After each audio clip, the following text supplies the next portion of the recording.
Hola, muy buenas tardes a todos.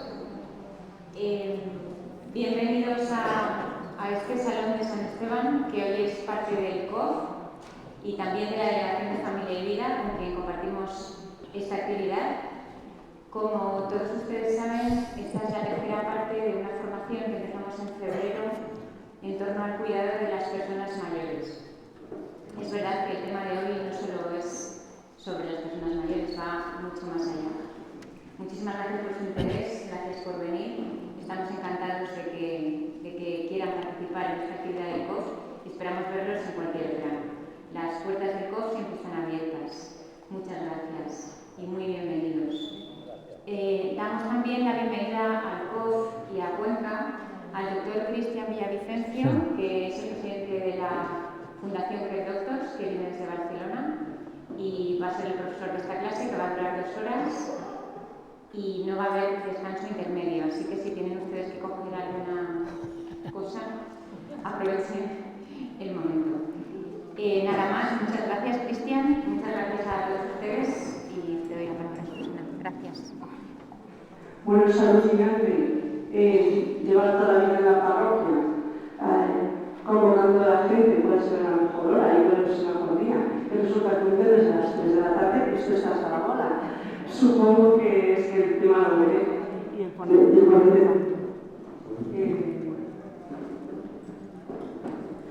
Si yo les digo que el ponente de esta tarde es el doctor Cristian Villavicencio Chávez, especialista en geriatría, doctor en ciencias de la salud y máster en cuidados paliativos, digo la verdad, pero no toda.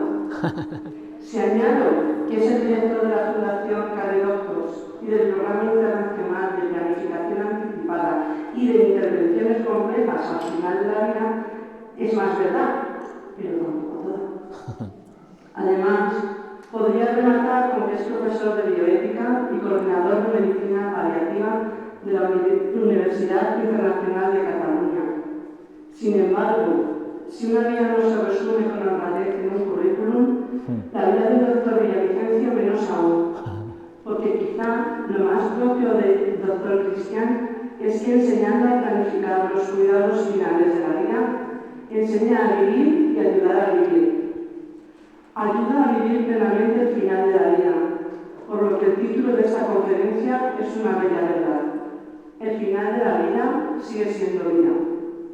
Y como nos enseñará Cristian, sigue siendo una vida plenamente vivida de forma consciente. Él siempre parte de la realidad de cada persona, para no separarse de ella. Tenemos el privilegio de que hoy su vida se cruce con la nuestra, y sus enseñanzas deben a formar parte de nuestro modo de vivirla y de nuestra praxis profesional al ayudar a muchos otros a vivir la vida hasta el último trago. Aprendan, disfruten, reflexionen e incorporen todo lo que escuchen a su vida y a su lado. Muchas gracias. Bueno.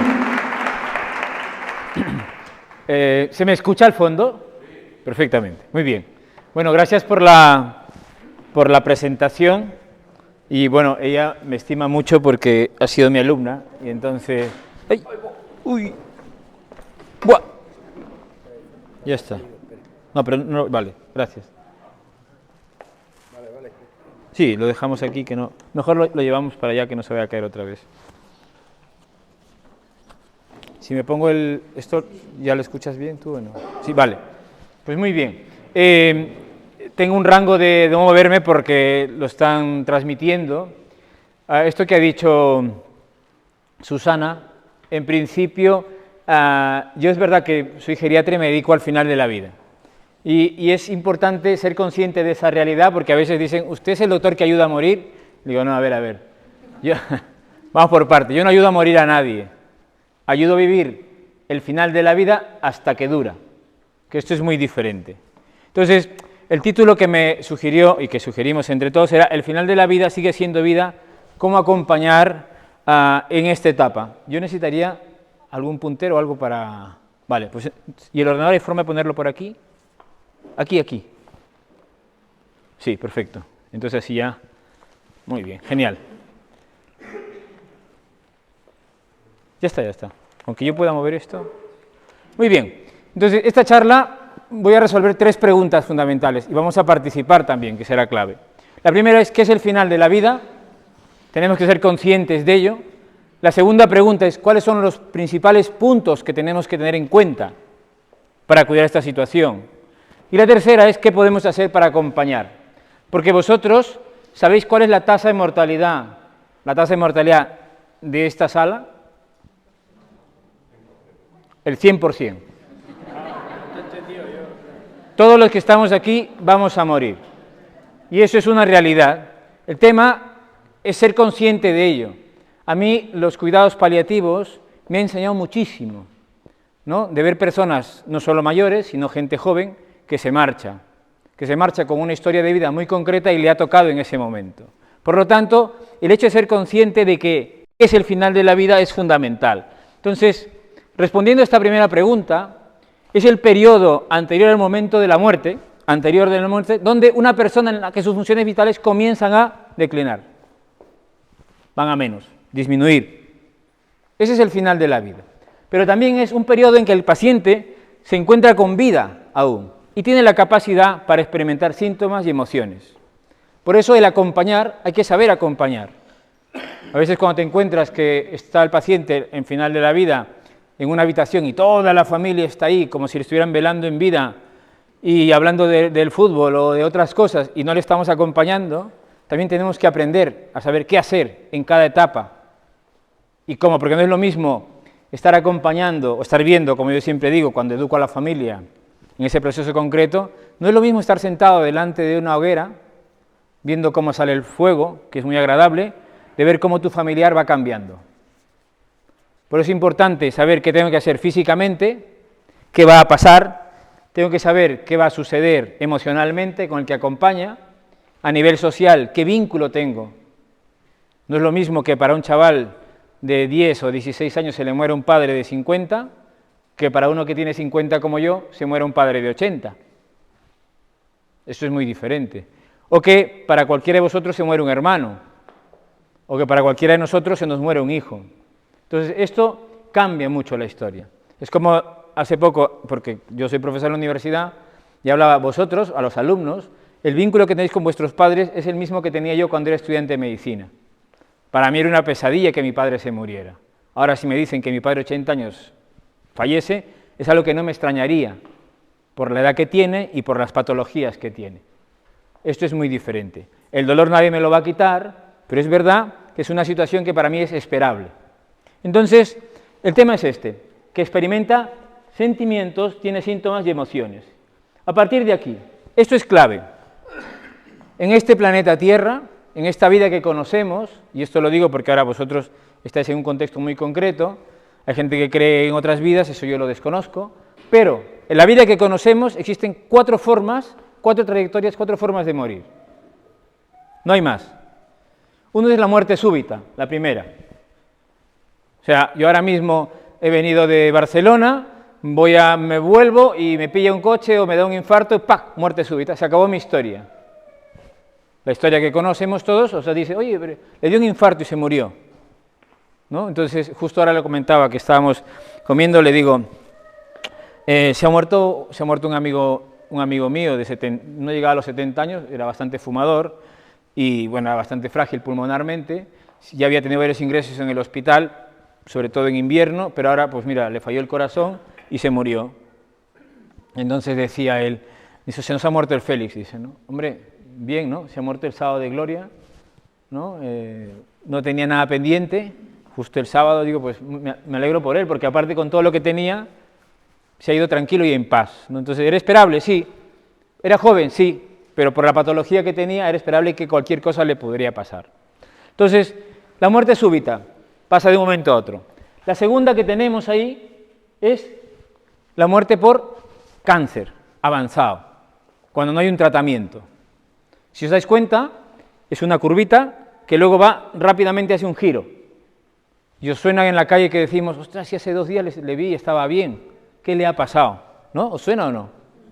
No sé si le he visto. ¿Por qué? Porque cuando hay un cáncer avanzado pasa muy de golpe, muy rápido y no nos damos cuenta. Es como si ahora mismo hay un taladro al otro lado de la puerta, de la pared, y va taladrando y no lo oímos, silencioso, y luego ¡pac!, vemos la broca. Entonces pasa muy de golpe. El tema es estar preparados para esa situación. Y ahora hablaremos también de esto, preparados para esa situación. ¿Qué haríamos? ¿Qué pasaría si tuviera una situación como esta? ¿No? ¿Cómo me gustaría que me trataran si yo estuviera así? ¿Hasta dónde quisiera llegar yo? Lo he hablado con mi familia, bueno, como yo es mi día a día, pues lo tengo más que hablado. Mis hijos siempre dicen, papá siempre se está muriendo. Porque si cuando yo falte, que si me pasa esto, no hagáis esto, si tal, si yo me muero, tal, si me pongo enfermo, y siempre dicen, no, papá siempre se está muriendo. Entonces, bueno, porque hay que dejarlo todo preparado, que no nos pille desprevenidos. Y además que nuestros hijos estén preparados para tomar decisiones. Eso también es clave, es fundamental. Porque como es un hecho inevitable, es el último viaje, pues lo importante es tener bien la maleta lista y que todo quede totalmente arreglado. Entonces, esa es la muerte por cáncer. Y luego la otra forma de marcharnos será por insuficiencia orgánica. Aquí van fallando nuestros órganos, poco a poco. ¿Sabéis a qué edad empezamos a envejecer? No. ¿Quién da más? A los 30. A los 30 empezamos a envejecer. Yo ya estoy yo tengo 50, y siempre digo, bueno, ya no me queda, no creo que llegue a los 100. Entonces, ya a veces cuando tengo algún paciente de 95 años y el corazón le empieza a fallar el sistema eléctrico, empieza a hacer las arritmias, ¿no? Y los hijos me preguntan, ¿y esto por qué, doctor? Bueno, porque tiene un corazón de 95 años que tiene un sistema eléctrico de 95 años. Este foco lo tenéis que cambiar algún día, porque algún día empezará a ser de esta manera y se apagará. Pues es lo mismo. Nosotros somos una estructura y depende cómo la tratemos, cómo la cuidemos, va de una manera o de otra. El que es fumador no espere llegar a los 70 como alguien que no ha fumado, ¿no? Entonces, esto es fundamental y eso es la insuficiencia orgánica, va cambiando el organismo poco a poco. El tema es cuando tenemos... ¿Suyo? ¿Mío? ¿Sí? Vale. El tema es ser conscientes que cuando sucede eso, tomar las mejores decisiones para cuidar a la otra persona. Y no ir más allá de lo que no toca. No ir más allá de lo que no toca. Esto es clave. Y la otra forma de nos marchamos es la situación de fragilidad. Cuando alguno de nosotros llegará a viejito con demencia, Alzheimer, y estará perdiendo funcionalidad. Habéis visto también muchas situaciones de estas. Y obviamente está en la cama y se va apagando como una velita. Y a veces no somos conscientes de esa situación. Incluso los profesionales sanitarios. ¿Cuántos? ¿Aquí hay algún profesional sanitario, enfermeras? Vale, muy bien. ¿Médicos? Muy bien. Vale, esto es clave. Lo digo por experiencia propia como profesional sanitario y también porque recuerdo que mi abuela, mis padres son médicos, mi madre es ginecóloga y mi padre es uróloga, pero... Yo vi morir a mi abuela en casa, teníamos un centro médico, y tenía un cáncer de útero avanzado, y mi madre al ser ginecóloga no veía que su madre se moría. O sea, yo vi cómo, yo todavía era pequeño, tendría 16 años, vi cómo cogió, cuando se empezó a complicar, ya estaba con morfina, ya estaba más tranquila, pero bueno, con el dolor más o menos controlado, pero cuando empezó a deteriorarse su proceso final de la vida, vi cómo mi madre la cogió, la metió al coche y la llevó al hospital, porque su madre se moría. Entonces, ya hace 4 años, hace poco, mi abuela de 98 años murió intubada en la UCI 5 veces, porque sus 2 hijos, que son médicos, tampoco veían que se moría, porque estaba bien, ¿no? Y como estaba bien no se podía morir, ¿no? Y entonces, claro, es verdad que cuando muere mi abuela, mi padre dice, viene y me abraza y me dice, hemos hecho lo que hemos podido. Y yo le abracé y dije, sí, papá. ¿Por qué? Porque a él se le había muerto su madre. A mí mi abuela. El vínculo es muy diferente. Eso también es saber acompañar. O sea, yo obviamente decía, mi abuela cuántas veces decía, y decirle a Dios que ella me lleve, y le cortaban la llamada, ¿no? Y decirle a Dios que ella me lleve, no le dejaban hablar. Y entonces, pero resulta que cuando se complica, como esas cosas sus hijos no lo veían, acabó en la UCI. Bueno, nosotros estamos, o sea, yo no estoy para juzgar lo que hizo mi padre, sino para acompañarle. O sea, le abracé porque se le había muerto su madre. Yo como profesional dije, ostras, yo esto no lo quiero para mí, pero él tampoco lo veía. Entonces, el ser consciente cuando un paciente está frágil y va a menos, es tomar las decisiones correctas para cuidarlo al máximo y hacer lo que toca. ¿Y qué es lo que toca? Depende de cada persona. Depende de cada persona. ¿Sabéis lo que es la obstinación terapéutica? Bueno, los sanitarios no respondáis, por favor. ¿Sabéis lo que es la obstinación? Antes mal llamado encarnizamiento terapéutico. Se llama, porque los profesionales no nos encarnizamos, sino a veces somos obstinados.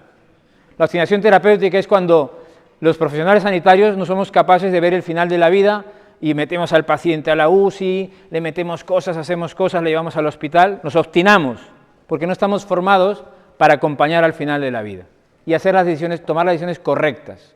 Esto es clave. Pero también, ¿sabéis qué es la obstinación paliativa? ¿Qué es la obstinación paliativa? A ver, ¿alguno que me dé una idea? ¿Ponerle un tratamiento médico? No. La obstinación paliativa es que caemos todos en esto. ¿Usted cómo se llama? Sí. ¿Qué podría entender por obstinación paliativa? Intentar por todos los medios cuidar a una persona, o sea, hacerlo en exceso. Bueno, vale, más o menos. La obstinación paliativa tiene que ver con que yo quiero que la persona se muera como yo creo que debe morirse. O sea, tiene que saberlo, ¿no? Tiene que saber que está enfermo, o tiene que firmar el testamento, o tiene que hacer el vídeo, tiene que despedirse. A cada uno le toca como le toca, hay gente que no quiere enterarse, ¿no? Entonces, o tiene que recibir un soporte, o lo que sea, tiene que ser en casa, o tiene que ser en el hospital. Es una obstinación paliativa. A cada uno le toca como le toca, pero para saber cómo le toca, pues hay que saber escuchar. Esto es clave.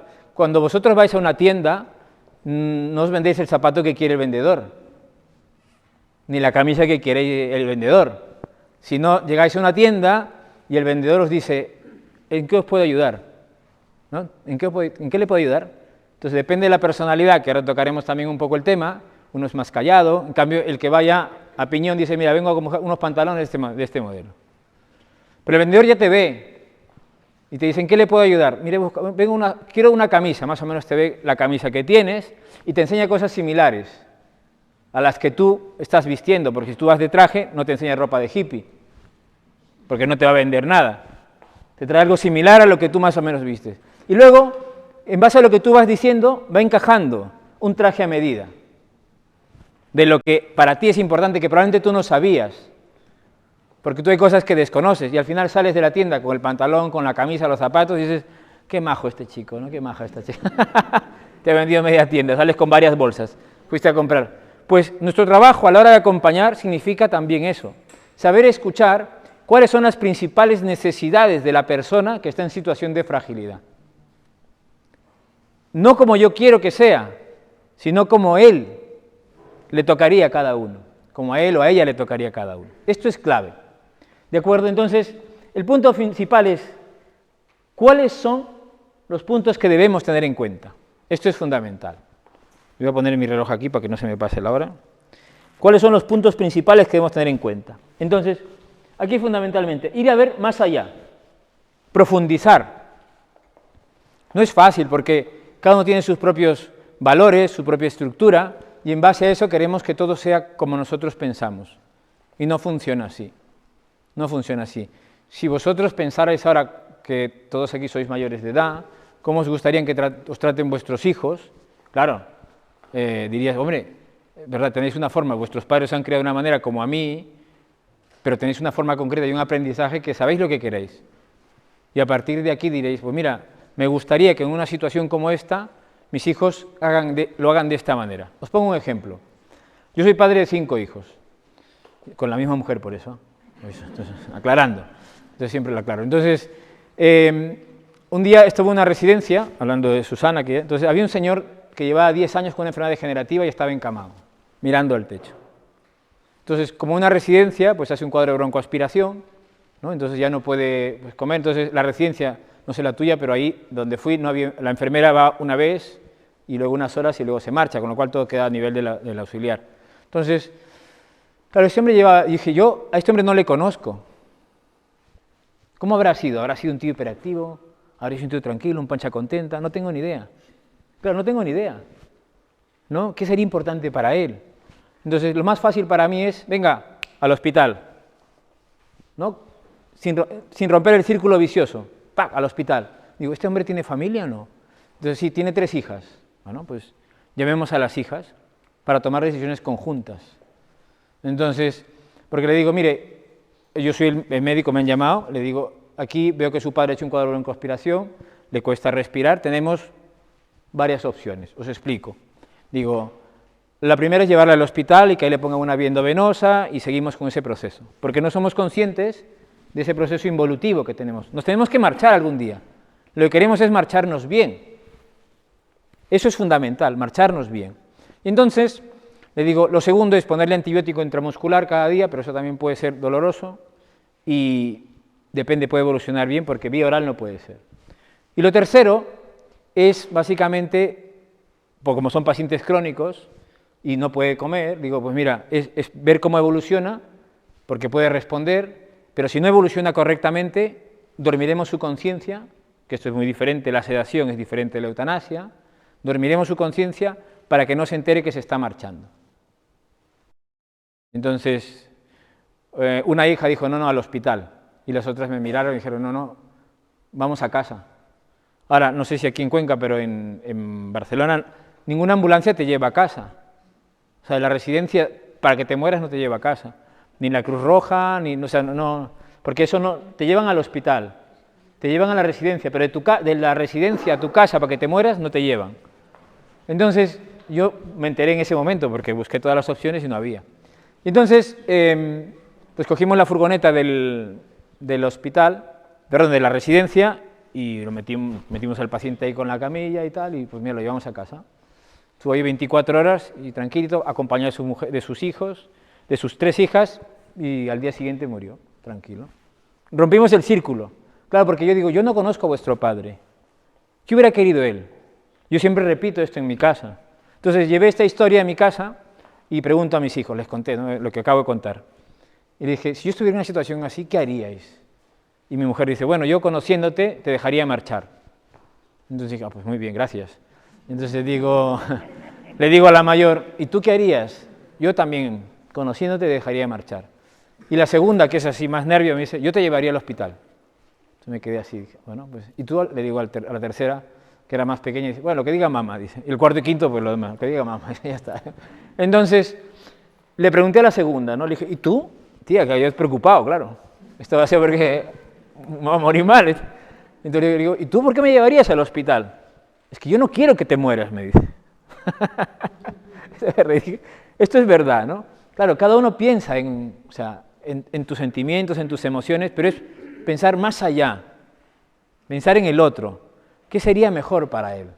¿No? Y para eso te tienen que conocer. Y si no conoces a la persona, preguntarle a los hijos. Hay una pregunta que yo le hago a los hijos mucho, mira, me gustaría conocer a su padre o a su madre, ya que yo les veo así, con esta situación de enfermedad de demencia avanzada y tal, a través de sus ojos. Porque yo vengo y yo le veo, pero no sé si le gustaba estar pintada, si era muy coqueta, le gustaba el perfume, ¿no? O sea, ¿cómo le gustaba? Porque de tal manera, pues te imaginas a una persona y vas más allá de lo evidente. Porque somos personas hasta el final. El tema es que nos vamos deteriorando, poco a poco. Yo digo a mis alumnos, digo, en la universidad, el que no ha venido a mi clase, que no venga a atenderme, porque claro, fatal, iríamos mal. Pero claro, vosotros me veis, yo soy bastante hiperactivo. Pero no soy TDA, no tengo, o sea, me concentro bien y he publicado. Y entonces, el tema es que a partir de ahí, digo, el día que me hayas encamado por un ictus, claro, no os imagináis ni cómo era. Es importante que nos conozcan las personas. Entonces, cuando dices, ¿qué puntos son importantes? Pues cada uno tiene sus puntos, ¿no? Para uno será el tema económico, a la edad que tienes depende qué. Yo soy un médico que tengo una empresa, tengo una fundación, dirijo, entonces, claro, no trabajo para un sistema público, con lo cual tengo muchos seguros, o sea, valgo más muerto que vivo ahora mismo. Porque mi mujer siempre dice, te queremos vivos, y ya lo sé ya. Pero, claro, porque pensando, cuando me hice los seguros, o sea, el hombre me dice, mire, sí, esto es importante. No me tienes que convencer de nada. O sea, dime dónde firmo, que yo sé lo que quiero. Porque yo veo cada día a la gente que se marcha. Y lo que quiero es que cuando yo me marche, si puedo ser, si el otro me toca estar en la otra silla mañana, que mi familia se quede bien. Entonces, y es el mejor seguro que pago yo, concretamente. Pero cuando mis hijos se vayan de casa, yo dejaré de... Yo digo, yo dejaré pagar estos seguros, me dedicaré al tabaco, al alcohol, haré todo, haré todo lo que me cuido porque sois pequeños, digo. En principio, porque esto es fundamental, ¿no? ¿Qué es importante? Pues en mi caso concreto, a la edad que tengo, pues mi mujer y mis hijos, ¿no? Que estén bien. Probablemente cuando sea más mayor, no lo sé, ¿no? Si todo marcha bien, o no lo sabes, pues ya será una preocupación menos. Pero ahora de momento es esta. Y cada uno se planteará, ¿no? Cuando yo le pregunto a alguno que tiene 89, 90 años, digo, usted, Ramón, ¿no? ¿Alguna preocupación concreta? ¿Cómo ve la vida? No, doctor, ya tengo 90, ya he vivido. O sea, hablo de un cáncer avanzado, dice, bueno, entonces digo, bueno, este será fácil, porque ya es consciente. Pero cuando le preguntas a Juan, que tiene 89, 90 años con cáncer, le dices, Juan, ¿y usted cómo ve la vida? Bueno, mi padre vivió hasta los 101, pues tenemos trabajo, porque es que no va a llegar a los 101, se nos va a morir. Entonces, ¿qué preocupaciones tendrá? Entonces, cada uno tendrá las suyas de aquella manera, ¿no? No ser una carga para su familia, ¿no? Estar con los síntomas controlados, la casa, el dinero, hipoteca, y a veces nos marchamos sin haber pensado en esto. Yo cuando desarrollé la primera maqueta de este juego, esta es una de las viñetas de ese juego, estaba en ese proceso, hablé con mi padre, no, yo cuando empecé a hacer geriatría, cuando era R1 veía todos esos problemas, que la gente se marcha y todo ha quedado como nadie sabe nada y unos follones, ¿no? Entonces hablé con mi padre y dijo, papá, con todo lo que hay aquí que tu mamá tienen, digo, ¿has pensado alguna cosa si algo no va bien? Y me mira y me dice, tú me quieres matar, ¿no? Ese es un clásico, ¿no? Un clásico. Digo. Y dije, bueno, no he hecho bien la pregunta, yo era R1 todavía. Entonces, digo, pasó el tiempo y entonces le llevé estas viñetas, ¿no? Y empecé a hablar con él, ¿no? Entonces fue una conversación muy agradable, del punto de vista que pudo expresar qué era importante para él, su legado, cómo quería que lo recordáramos. Era clave, ¿no? Pero cada uno tiene su momento y hay que saberle entrar, y eso es lo que también vamos a tocar. Entonces, ¿por qué? Porque lo que buscamos es diseñar un traje a medida. Cada uno tiene un traje a medida. Y el traje a medida se va diseñando y va cambiando. Por ejemplo, yo ahora, mis hijas mayores, las 3 son adolescentes, y el cuarto, quinto ya van entrando, pero pues son seguidos todos. Pero cuando eran muy pequeños, yo siempre decía, si algo me pasa, quiero ir al hospital. Porque son muy pequeños, cuando eran muy pequeñitos. Ahora no, digo, bueno, ahora que son grandes ya me puedo morir en casa tranquilo, como Dios manda, ¿no? Me gustaría, y le digo a mi mujer siempre, oye, si es en invierno me pone, no, le dije, mira, delante de esta chimenea, en este sofá, y me cantas esa canción que sabes, y entonces me mira y se ríe. Entonces un amigo me dice, ¿quieres delante de la chimenea? Le digo, sí, ¿y si es verano? Entonces ya me hice una gruta en el jardín. Le digo, si es verano, al jardín. El verano pasado me hice una cascada, yo digo, porque escuchar el ruido del agua. Y así fue. Entonces, son cosas de lo que dices a lo que sucede, pero más o menos intento tener todas las variables controladas. Pero bueno, eso cada uno le toca como le toca. El tema es el traje a medida. Claro, yo en ese momento digo, oye, aquí en casa, pero ahora digo, pues no, en el hospital, ahora en casa. Y el traje a medida tiene que ver con esto que es importante, la planificación anticipada de cuidados. ¿Vale? Esto es clave. La planificación, ¿sabéis qué es la planificación? Los que no son sanitarios, no. ¿Usted cómo se llama? Félix. Ah, mire, Ramón. Félix, cuando he dicho el Félix, perdóneme, no hay ningún Ramón por aquí, ¿no? Ningún Juan, ¿no? Dígame, Félix, ¿qué entendemos por planificación anticipada? Preparar la situación en la que te encuentras. Vale. De la mejor forma posible. Vale, es comentarlo también, ¿no? Con las personas, porque uno lo puede preparar para uno, pero si no lo ha dicho, los demás no se enteran. Claro, esto es fundamental. Entonces, la planificación no es el documento, ¿ah? No es el documento. El documento es, lo dice, documento de voluntades anticipadas, que se ha de firmar y que la gente no firma por temor a firmar su sentencia de muerte. Tal cual. O sea, no se firma. ¿Es necesario? Bueno, es bueno que se haga. Y además ahora están muy bien desarrollados, con muchas cosas para que no se nos pase nada. Pero lo más importante no es tanto el documento, que es bueno que se haga, sino que podamos hablar con las personas que nos quieren, que están a su alrededor, para que eso que dicen mis hijos, papá siempre se está muriendo. O sea, eso que he pensado para mí, ¿cómo me gustaría que fuera? Esto es clave, porque la planificación anticipada de cuidados lo que va a hacer es preservar la autonomía y el cuidado. Nosotros queremos ser autónomos hasta el final. No queremos que nadie decida por nosotros, ¿o no? ¿Os imagináis la cabeza de una persona con demencia? Cree que está fuera de su realidad. O sea, él cree que su realidad es otra, por lo tanto se enfada, grita, lo pasa mal. Entonces, a tal punto que si tú no puedes decidir, que tu autonomía, alguien vele por esa autonomía, que las cosas sean como tú quisieras que fueran. Por eso yo siempre decíamos la PAC de la PAC, ¿no? La planificación anticipada de cuidados preserva la autonomía y el cuidado, siempre, hasta el final.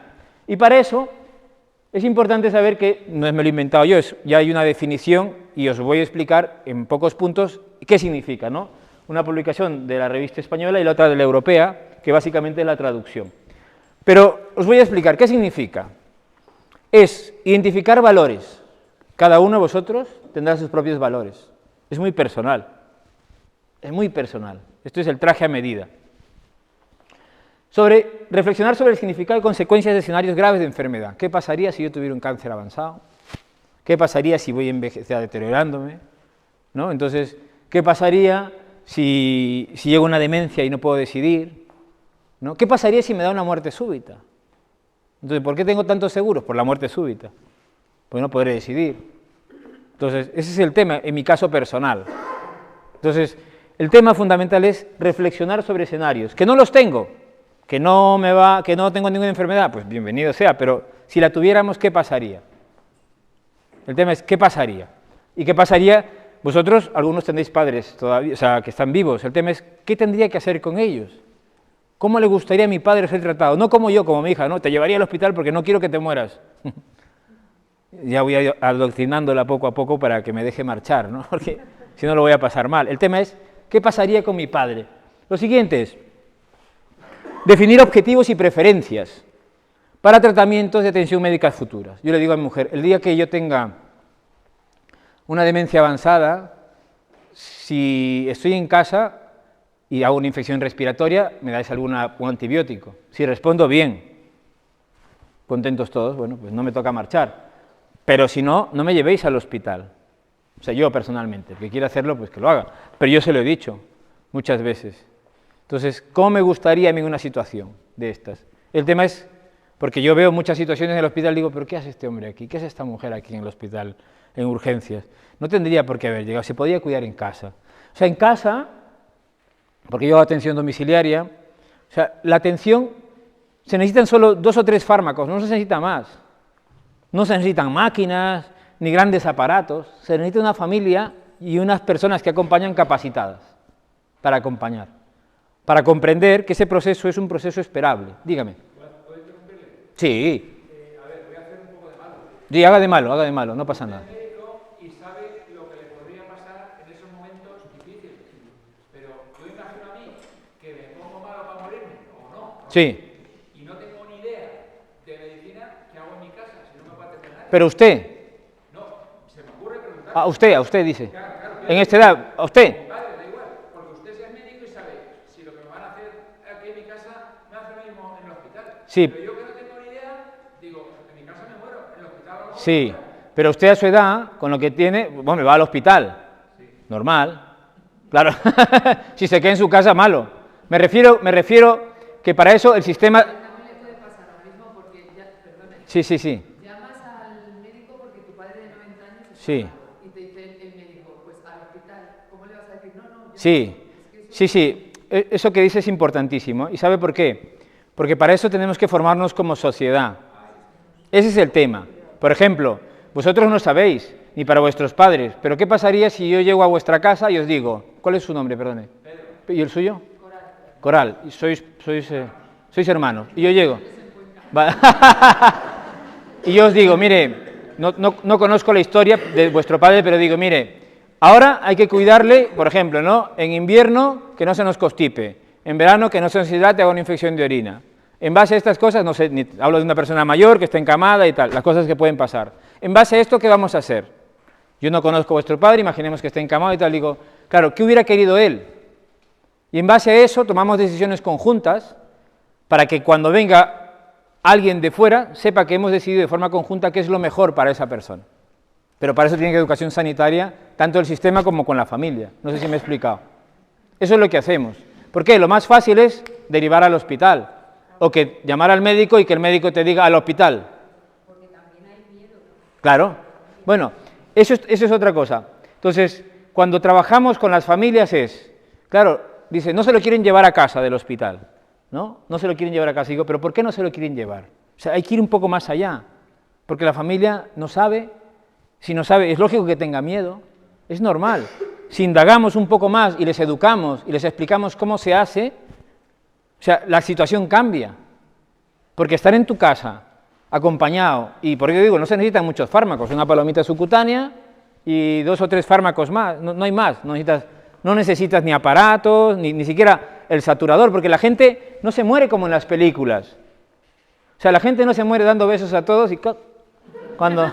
Que es verdad, yo lo veo en la película y sí, todo, digo, así no es, digo. Así no es, la gente se muere, el corazón va a 1000, la tensión sube y baja, falta el oxígeno, y el objetivo de la sedación es que el paciente no se entere. ¿Dónde se ve el sufrimiento? En el rostro, como cuando uno tiene una pesadilla, ¿no? Está incómodo, ¿no? Tiene una pesadilla, bueno, pero si uno está durmiendo tranquilo, cualquiera que vea a su pareja, a su padre, está durmiendo tranquilo, bien, no sufre, pues es igual, cuando uno seda a alguien está tranquilo y confortable, el tema es cuando ve sufrimiento. Da igual que respire más, menos, largo, corto, que haya ruidos, que cambie el color de los dedos, de las piernas, que se le hinche la barriga, si el rostro está tranquilo, está sedado. El tiempo que le toque, pero eso necesita que educar a la sociedad para esos miedos, porque, como ha dicho Pedro, usted porque es médico, pero lo que yo le estoy explicando es algo que no solo sabemos médicos. Si yo se lo cuento, y usted luego tiene una duda y me lo pregunta, y digo, Pedro, esto es esperable. Pues me va a decir, ¿es normal? Normal no es, pero esperable sí. En esta situación es esperable. Entonces, bueno, pues perfecto, eso es lo que hacemos con mis pacientes en el domicilio. Y a partir de ahí dice, pues si es esperable, y mi padre está tranquilo, y veo que su rostro, mi madre está tranquila, pues que esté en casa bien, ¿no? Con 2 o 3 fármacos, y si algo pasa yo le pondré más. Entonces, y cuando, antes de pasar al tema, porque no es un tema que tocaremos, cuando planteamos la sedación, esto es importante, que es muy diferente a la eutanasia, también hay mucho temor, ¿no? Porque la sedación es intentar utilizar los fármacos para disminuir la conciencia mientras acontece la muerte.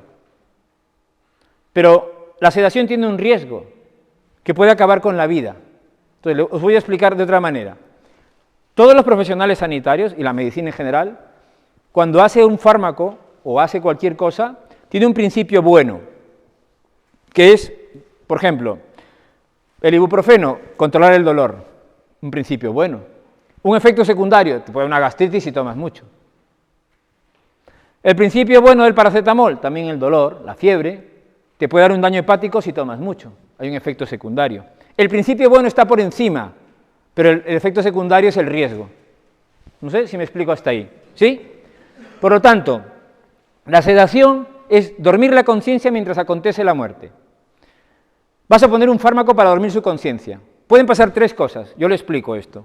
Lo explico a la familia porque yo no estoy ahí 24 horas, digo, lo pondrá usted, ¿no? Entonces, pueden pasar 3 cosas. La primera es que no pase nada, o sea, que siga sufriendo, pero yo me iré cuando le duerma. O sea, yo no me voy, pongo uno y me voy, no, hasta que se duerma. Entonces digo, ahora le explico, yo buscaré que se duerma. Lo que no puedo decir es ponerle un fármaco y decirle, ya le he puesto y me voy, y veo que sigue sufriendo. Eso no es bueno. Entonces digo, hasta que se duerma. Puede pasar que siga sufriendo, con lo cual tengo que subir la dosis, porque ¿cuántas copas de vino necesita uno para colocarse? Depende. Pues lo mismo. Empezamos todos con una copa de vino, para entendernos así. Empezamos con la copa de vino, una dosis estándar, y a partir de ahí hay gente que necesitará 2, hay gente que necesitará 3 o más. Entonces, si le vemos sufriendo, subimos la dosis. Lo primero es que se quede sufriendo, lo segundo, encontrar su dosis, y lo tercero que puede pasar es que se muera. El objetivo no es que se muera, sino encontrar su dosis. Pero eso está en el Catecismo de la Iglesia Católica en el punto 2279. El uso de fármacos con la intención de aliviar el sufrimiento, pese a cortar la vida, o sea, están permitidos dentro de un proceso final de la vida. ¿Por qué? Porque el objetivo no es acabar con la vida, sino acabar con el sufrimiento. ¿Cuál es la diferencia de la eutanasia? En el caso de la sedación pongo fármacos para acabar con el sufrimiento, pese a que podría acabar con la vida. Pero en la eutanasia es, pongo fármacos para acabar con la vida, para acabar con el sufrimiento. O sea, el principio inicial ya no es un principio bueno, que es acabar con la vida, para acabar con el sufrimiento, que es el principio bueno. Se pone el principio negativo encima del principio bueno. Esta es la gran diferencia. Entonces, por eso practicamos nosotros la sedación y conocemos todos los fármacos y explicamos. Ahora, la sedación, si sabes hacerla muy bien y sabes explicar a la familia, hombre, todos saben que somos conscientes de que podría acabar. Pero también es verdad que cuando sedas a alguien, cada uno tiene su proceso. Hace un momento os he comentado, claro, no es lo mismo que yo me muera ahora mismo y que me acompañen mis hijos adolescentes que se mueran mis padres. O sea, el vínculo que tengo con ellos, que les quiero muchísimo, y que ellos también a mí, claro, yo tengo un entorno, que es mi familia, o sea, mi mujer y mis hijos. A partir de ahí, ese momento concreto dices, cada persona tiene derecho a ser acompañada por el hecho de ser persona. Porque a mí personalmente, cuando llego a una residencia, a un sociosanitario, y no es mi paciente, porque los del domicilio sí, porque me llaman primero y entonces ya les llevo siempre. Pero cuando voy a una residencia, a un sociosanitario, los encuentro sedados. Entonces, a mí habitualmente, o cuando estaba en el oncológico, el marido ni la mujer, o sea, son contados con los dedos de una mano, que me pide, doctor, mucho tiempo ya. Está sedado, tranquilo, ¿no? Pero dice, mucho tiempo. Y entonces yo digo, ¿mucho tiempo de qué? No, es que ya son unos días, ¿no? 3 días y tal, porque habitualmente suele durar eso. Entonces digo, bueno, nunca me lo ha pedido el padre ni la madre de los que se están muriendo, porque es su hijo, y aunque de alguna manera hay una situación de cuidado. Tampoco digo me lo pide la pareja, contados con lo de la mano. ¿Pero quién me lo pide? Me lo piden los hijos. Ya no te digo el sobrino, el yerno, ya ya es... Esto ya se alarga. Le digo, ¿usted es? No, dice, doctor, mucho tiempo ya. ¿Usted es? Digo, yo soy el yerno. Ya, no me extraña. No me extraña que me lo pida, digo. Entonces, el tema fundamental es que comprendo también, o sea, sin hacer juicio a nadie, porque mi trabajo es acompañar, o sea, la carga que debe tener él porque tiene su propio entorno. O sea, es comprensible que me lo pida. O sea, no pasa nada, yo no estoy para juzgar, simplemente para detectar cuánto debe estar sufriendo para que me lo pida. El tema es ese, cuánto debe estar sufriendo con todo lo que tiene de su trabajo, de sus hijos, de su mujer, para que se acerque y diga, doctor, mucho tiempo ya, ¿no? No hay otra cosa para ya acabar, ¿no? Pero bueno, pero no pasa nada, o sea, digo, no estoy para juzgar, sino para acompañar. Entonces, el tema de digo, claro, esta persona tiene derecho a ser cuidada, o sea, por el hecho de ser persona, no dependiendo de quién esté a su lado, porque si es su padre, no te lo pide, si es su marido o mujer, depende del vínculo, pues no te lo pide. Hay quien te lo pide, doctor, ya de una vez, ¿no? Pero ya si se rompe el vínculo, digo, pues mira, o sea, si mi padre se muriera, yo tendría un vínculo a su lado. Si yo me muriera, mis hijos, cada uno, también dependiendo de la situación, el vínculo es diferente. ¿De acuerdo? Entonces, el tema fundamental es esto. Y discutir con tus familiares y con otros profesionales sanitarios, hablarlo con vuestros cabeceras, ¿no? Médicos de cabecera, cómo os gustaría que os trataran. No porque os vais a morir mañana, sino, doctor, a mí, por lo menos, me gustaría, si yo estuviera en una situación final, estar en casa. ¿Qué pasa por decirlo? No pasa nada, ¿no? No quiere decir que cuando suceda no le van a volver a preguntar. Se lo volverán a preguntar, ¿no? Una cosa es ver las orejas del lobo y otra cosa es ver al lobo. Cuando ves al lobo lo vuelven a preguntar. Por eso la planificación es fluctuante. No es un documento, es fluctuante. Y decir, pues mira, ahora me toca ir a casa. Oye, o yo, por ejemplo, a mí, por ejemplo, digo, ¿con quién me gustaría estar acompañado? Y esto es clave. Pero bueno, seguimos. Dices, tema, abordar las preocupaciones físicas, psicológicas, sociales y espirituales. Y las físicas dependerán de la patología. O sea, no se muere igual un paciente con cáncer de pulmón, o sea, no es igual un paciente con cáncer de pulmón que un paciente con EPOC, un fumador. ¿Por qué? Porque el paciente con cáncer de pulmón, cuando nota que le falta el aire, presiente que ya se va a morir. Pero un paciente con EPOC, que ha sido fumador toda su vida, no nota que le falta el aire. ¿Usted cómo se siente? Oye, iba caminando, ¿no? Y incluso entra al hospital, sale, no, parece que se va a morir hasta que se muere. Nunca, ¿no? Parece hasta que se muere. Y el tema es tener siempre cuidado porque dice, con lo que decimos, porque luego sucede que dices que ya me han dicho que mi padre se va a morir ya muchas veces y no sucede. Por eso hay que trabajar siempre la situación de fragilidad. La parte psicológica, cómo ha vivido cada uno, ¿no? Aquí el tema emocional, la ansiedad, cómo va a vivir ese momento, depende, cada uno es muy personal. No todos lo van a vivir como lo vive uno o el profesional. Y el tema social, dependiendo del entorno. Uno es abuelo, uno es padre, uno es marido, uno es mujer. ¿Cómo? Y la parte espiritual, que no tiene que ver con religión, sino con la trascendencia personal de cada uno. O sea, le toca a cada uno. Al final yo siempre digo, ya que ese es un ambiente religioso, mira, Dios juzgará. A mí me toca acompañar. Entonces, decía uno, me contaba en un ambiente también, era un ambiente católico, y me daba una charla también, y me dice, yo tengo un conflicto, dice, ¿no? ¿Por qué? Porque mi suegra se estaba muriendo, era su suegra obviamente, y entonces dice, y el hijo, yo quería que vaya un sacerdote, dice, ¿no? Y el hijo no quería, yo estaba rabiando porque no quería, porque era la madre de mi mujer, ¿no? Y entonces le digo, mira, en estas situaciones siempre nos toca acompañar.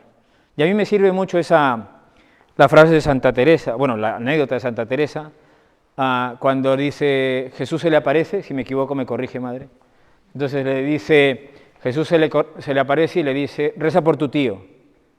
Y le dice, pero mi tío se suicidó, mi tío se tiró del puente. Y dice, Teresa, ¿no sabes que entre el puente y el río estaba yo? ¿No? No me he equivocado, ¿no? Vale, muy bien. Entonces, claro, a mí me toca acompañar. Yo no sé en ese momento, entre la sedación y que se va durmiendo el paciente, ¿qué se encontrará? Me toca aliviar el sufrimiento. Lo demás ya no es cosa mía. Pero es verdad que siempre evalúo. Digo, ¿tiene alguna creencia particular que le ayude en estos momentos?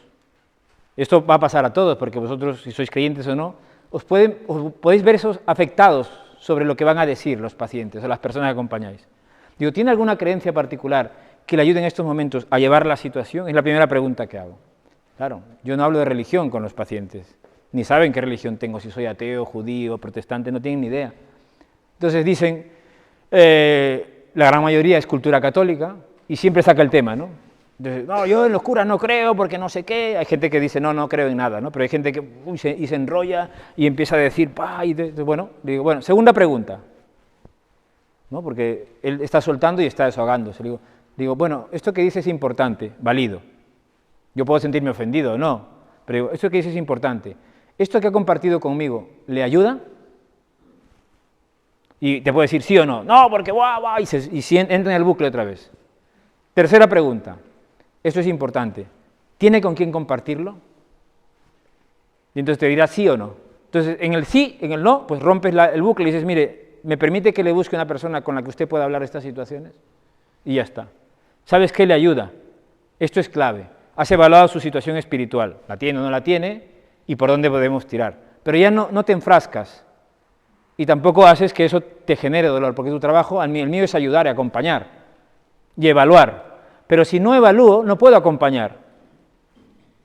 No puedo diseñar el traje a medida, simplemente por temor a que me diga algo que me puede ofender.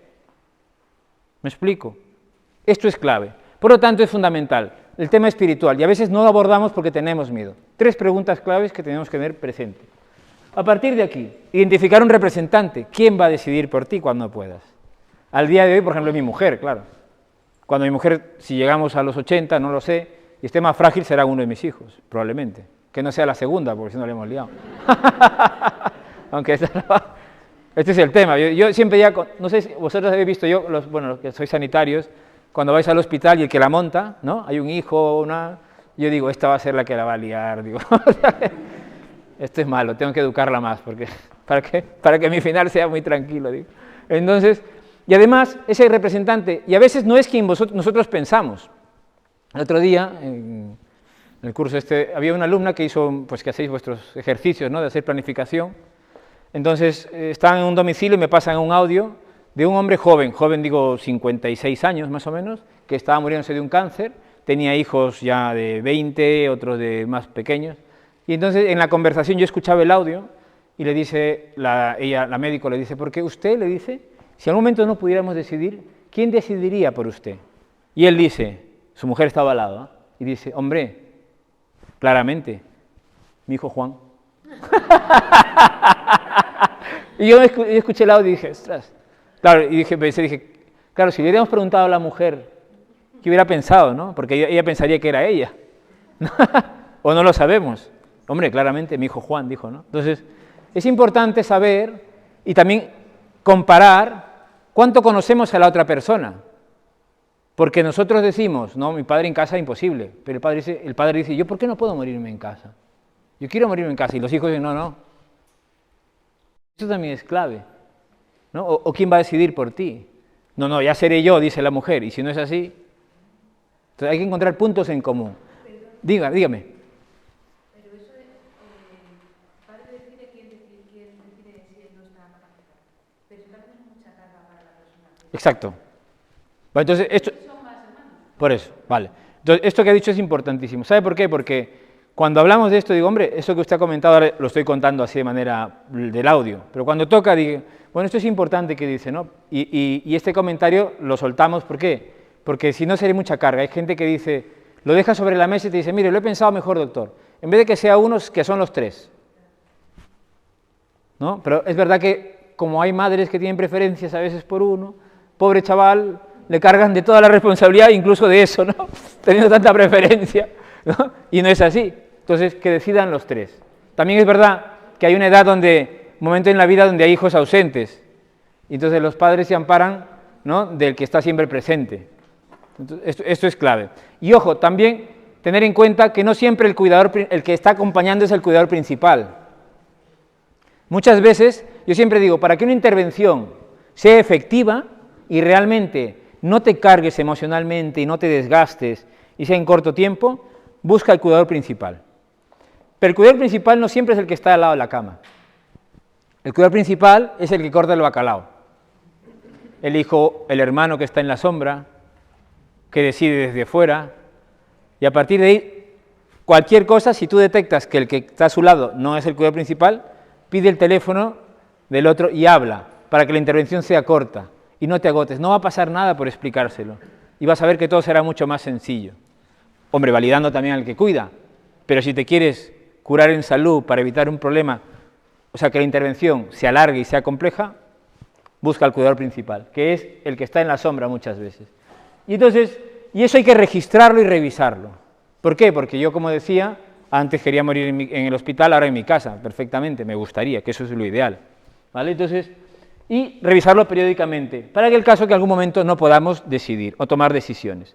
Y ser conscientes de que todo esto tiene que ver con una evaluación, ¿no? ¿Qué necesidades? Pues físicas, emocionales, sociales y espirituales, pero también hay un tema fundamental que es la información. Por eso tenemos que saber, o sea, formarnos para informar correctamente. Hay que ser delicadamente honestos, pero fundamentalmente honestos. A veces tenemos miedo a dar malas noticias, a decir la verdad. Yo, antes de dar el golpe, siempre pido permiso. Digo, ¿me permite que le explique? Porque hay gente que, ¿no? Y entonces le escuchas, ves que sufre, y dices, ostras, ¿no? Hombre, lógico, normal.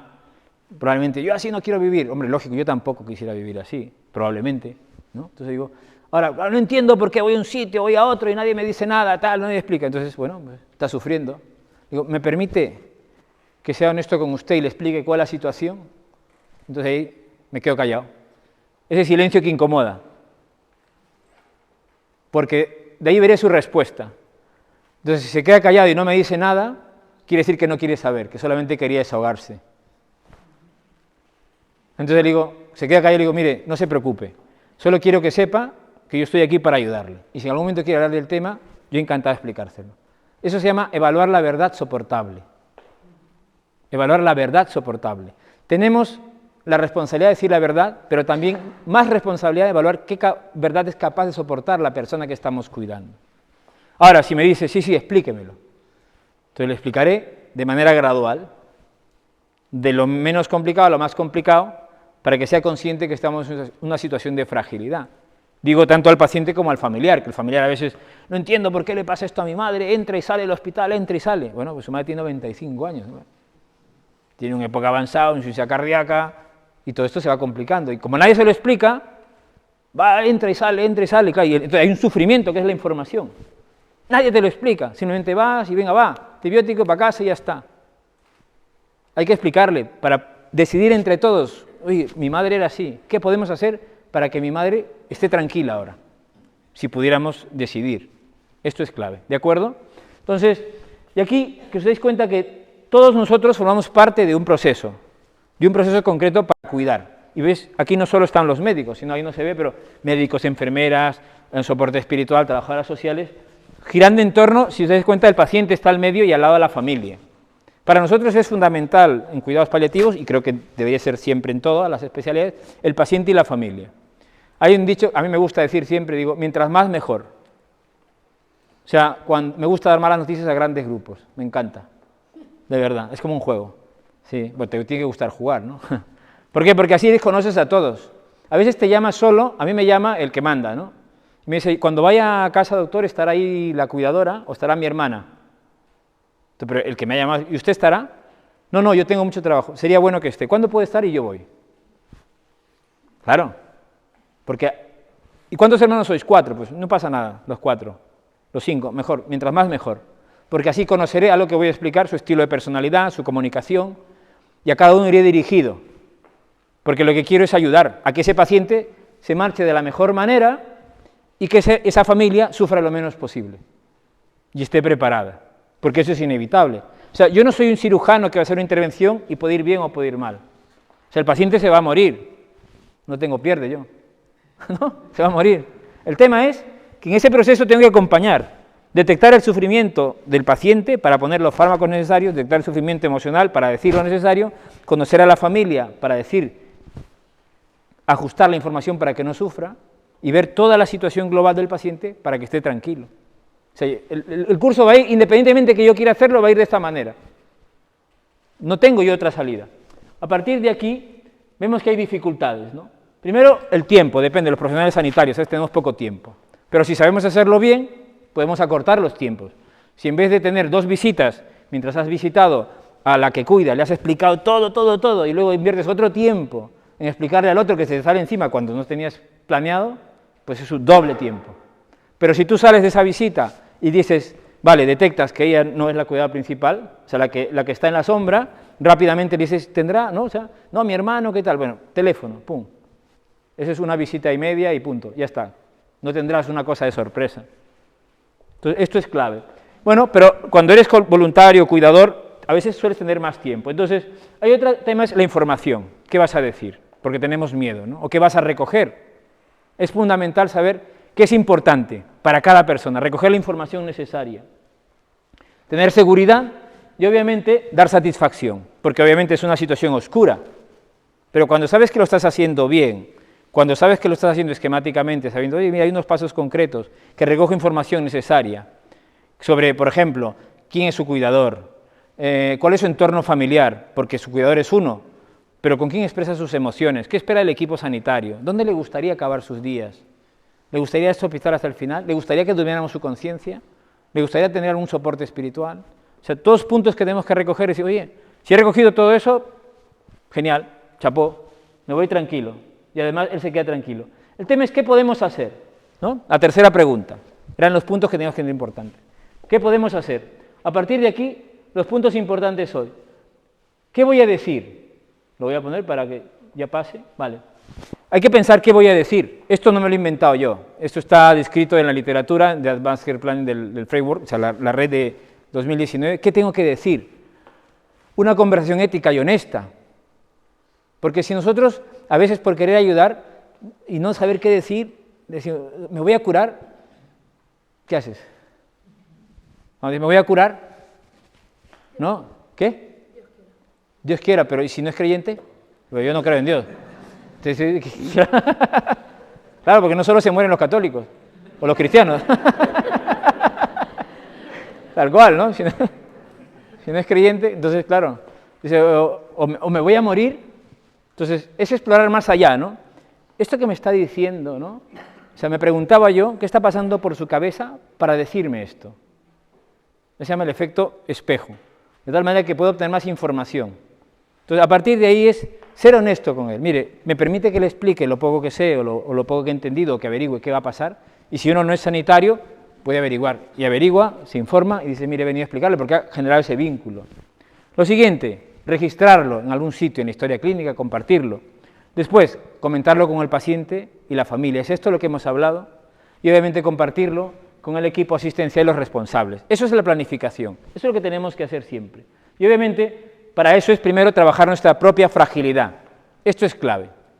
Si no somos capaces de trabajar nuestra propia fragilidad, es difícil que podamos ver la fragilidad del otro. ¿No? Esto funciona así. No puedes convencer a nadie si tú no lo has intentado interiorizar un pelín, si no lo vives. Y para eso, pues nosotros tenemos esto, ¿no? Por ejemplo, ¿qué os sugiere esta viñeta? ¿Usted cómo se llama? No, usted. Sí, perdone que le señale, sí. Enrique. ¿Qué le sugiere esta viñeta, Enrique? ¿Un abuelo? No. No, es un abuelo.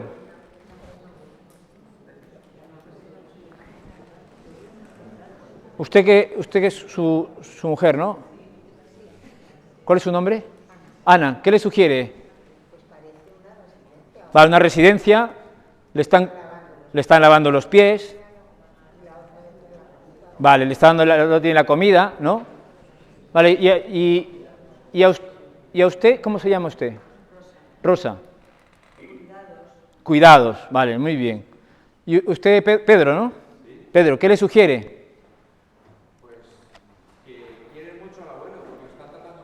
Vale, que está en una residencia, quiere mucho al abuelo, que están tratando muy bien. Ahora, ¿su nombre me dijo?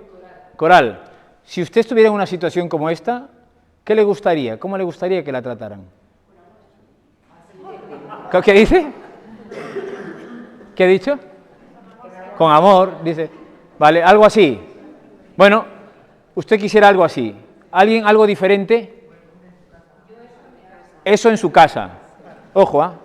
El día que alguien le toque acompañarla, en su casa. ¿Alguien quisiera estar en el hospital así? Todos, levantar la mano, ¿quién quisiera que le cuiden así en el hospital?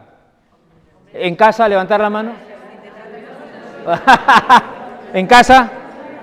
Vale. Sí, en el hospital te cuidan así, pero también en casa también te podrían cuidar así. Podrían. A veces falta gente, faltan manos, ¿no? Ya. Por ejemplo, aquí habéis dicho vosotras y vosotros habéis dicho, pues, que me cuiden así. Pero, por ejemplo, yo he encontrado personas en charlas como esta donde dicen, yo no quiero estar así, prefiero morirme. Esto es muy personal. Ah, no, dígalo, ¿sí?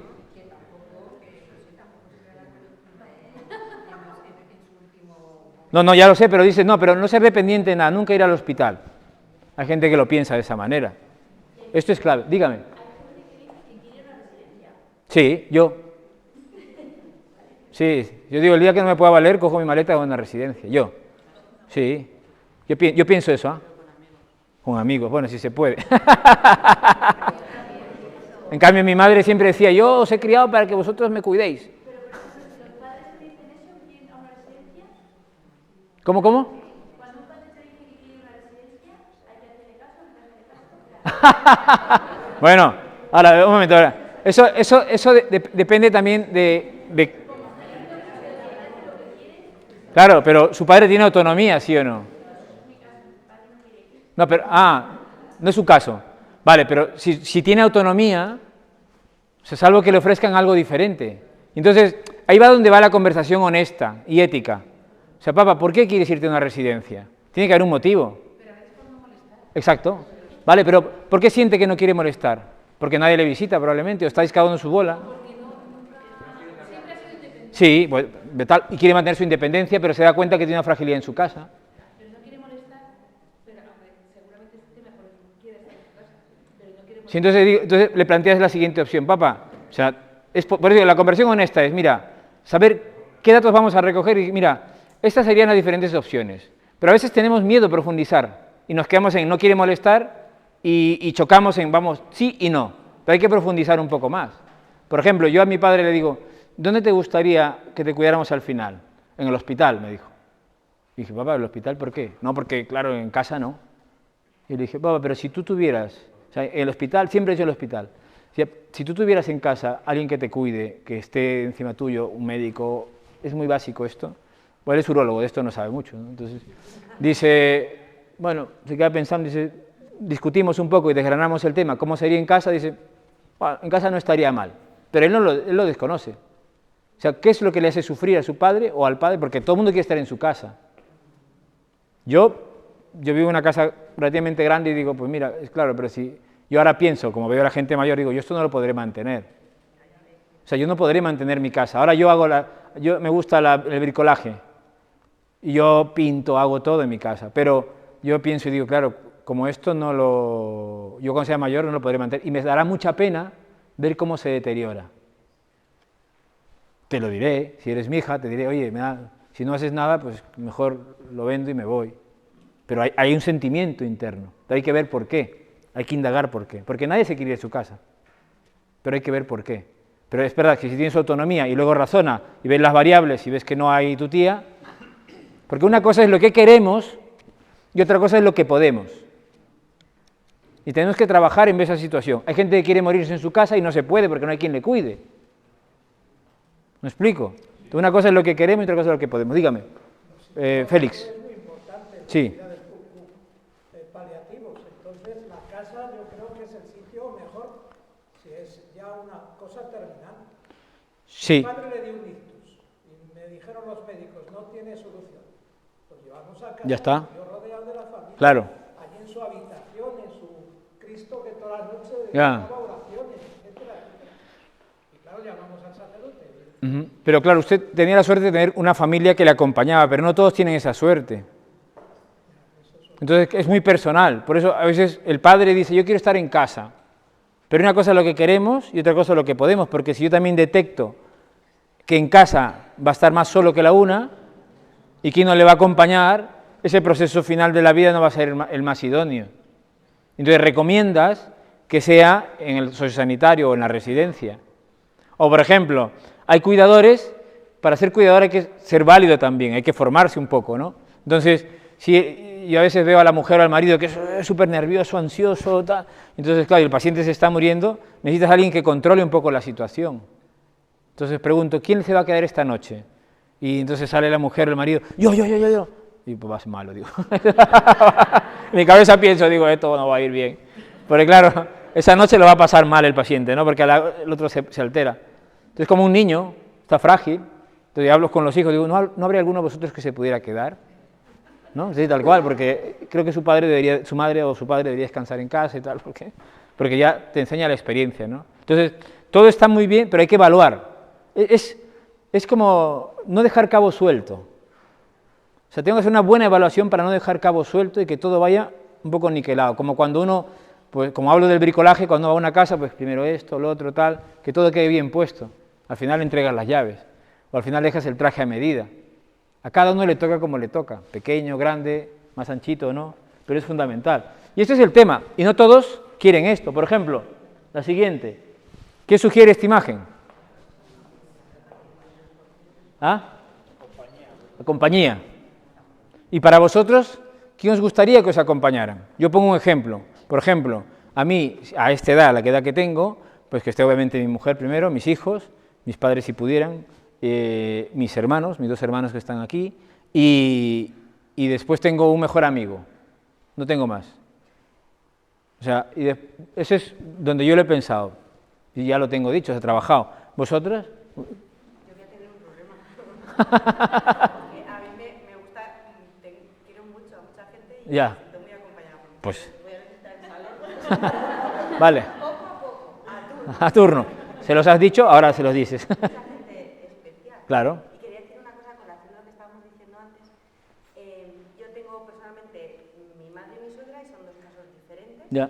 En lo que mi madre sabemos que en su proceso que le gustaría terminar en casa Vale. y mi suegra conscientemente quiso terminar y está en una residencia. Vale. Y esto es como el ibuprofeno, ¿no? ¿Cuál es el...? Claro. O sea, siempre tiene algo que Sí. no va a ir bien.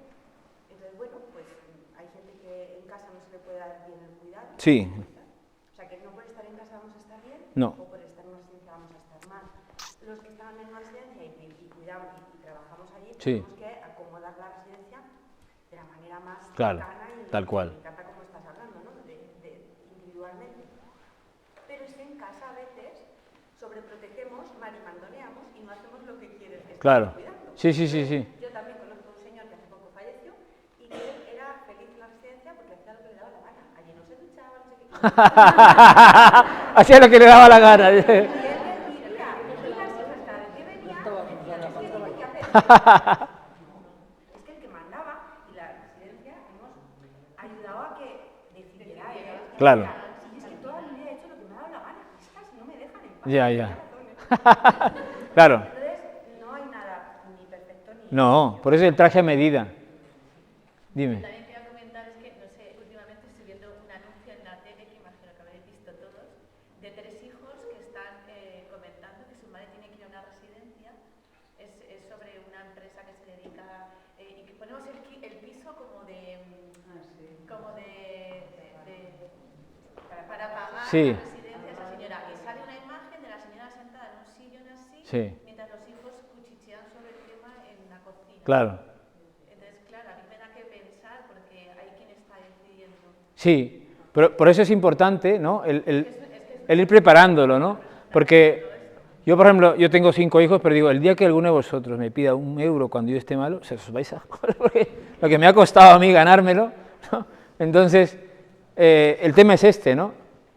Que si no estamos preparados, si no lo hablamos, llegará un momento en que los demás decidirán por nosotros. Entonces, el tema es, ¿quiénes son los demás? ¿Quién es tu entorno? ¿Quién es el núcleo? ¿Por qué? Porque si yo acompaño, que no venga como en Barcelona decimos el familiar de Bilbao, decimos. ¿No? Porque aparece uno de la nada, ¡pum!, que es el mejor amigo, que no sé qué, que es el primo del pueblo, no sé, es el familiar de Bilbao, decimos. De que nadie le conoce. Entonces, pues es importante saber el núcleo familiar. ¿Quién es para vosotros vuestro núcleo? ¿Usted, Félix? Ya me he quedado con su nombre ya. ¿Quién sería su núcleo? ¿Con quién le gustaría estar en una situación concreta? Estoy viudo, que ya es un... Vale, usted ya está viudo. ¿Tiene hijos? Mis hijos están en Madrid, 2 hijos que tengo.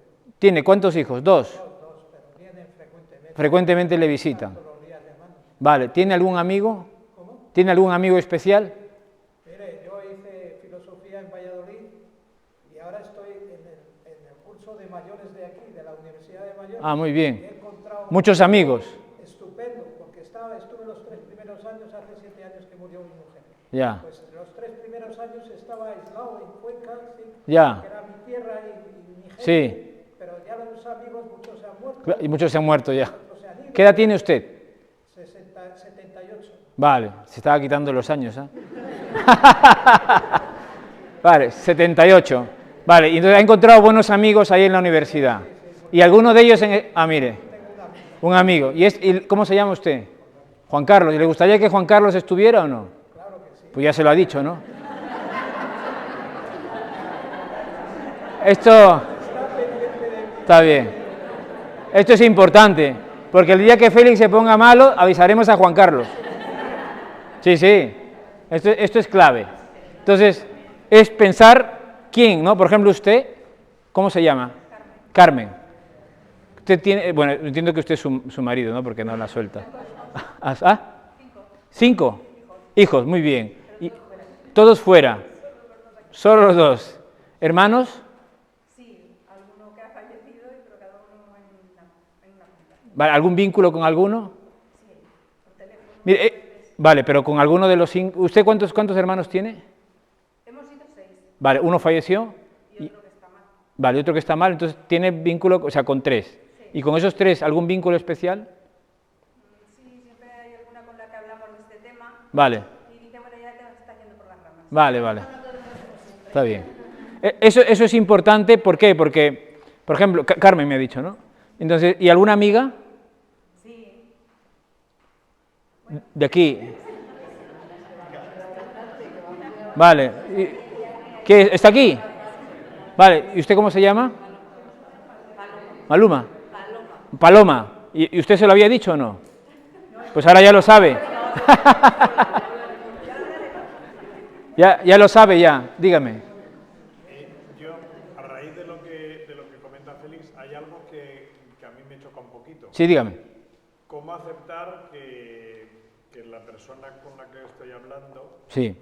tiene preferencias, dependiendo del momento, que me parecen de última hora?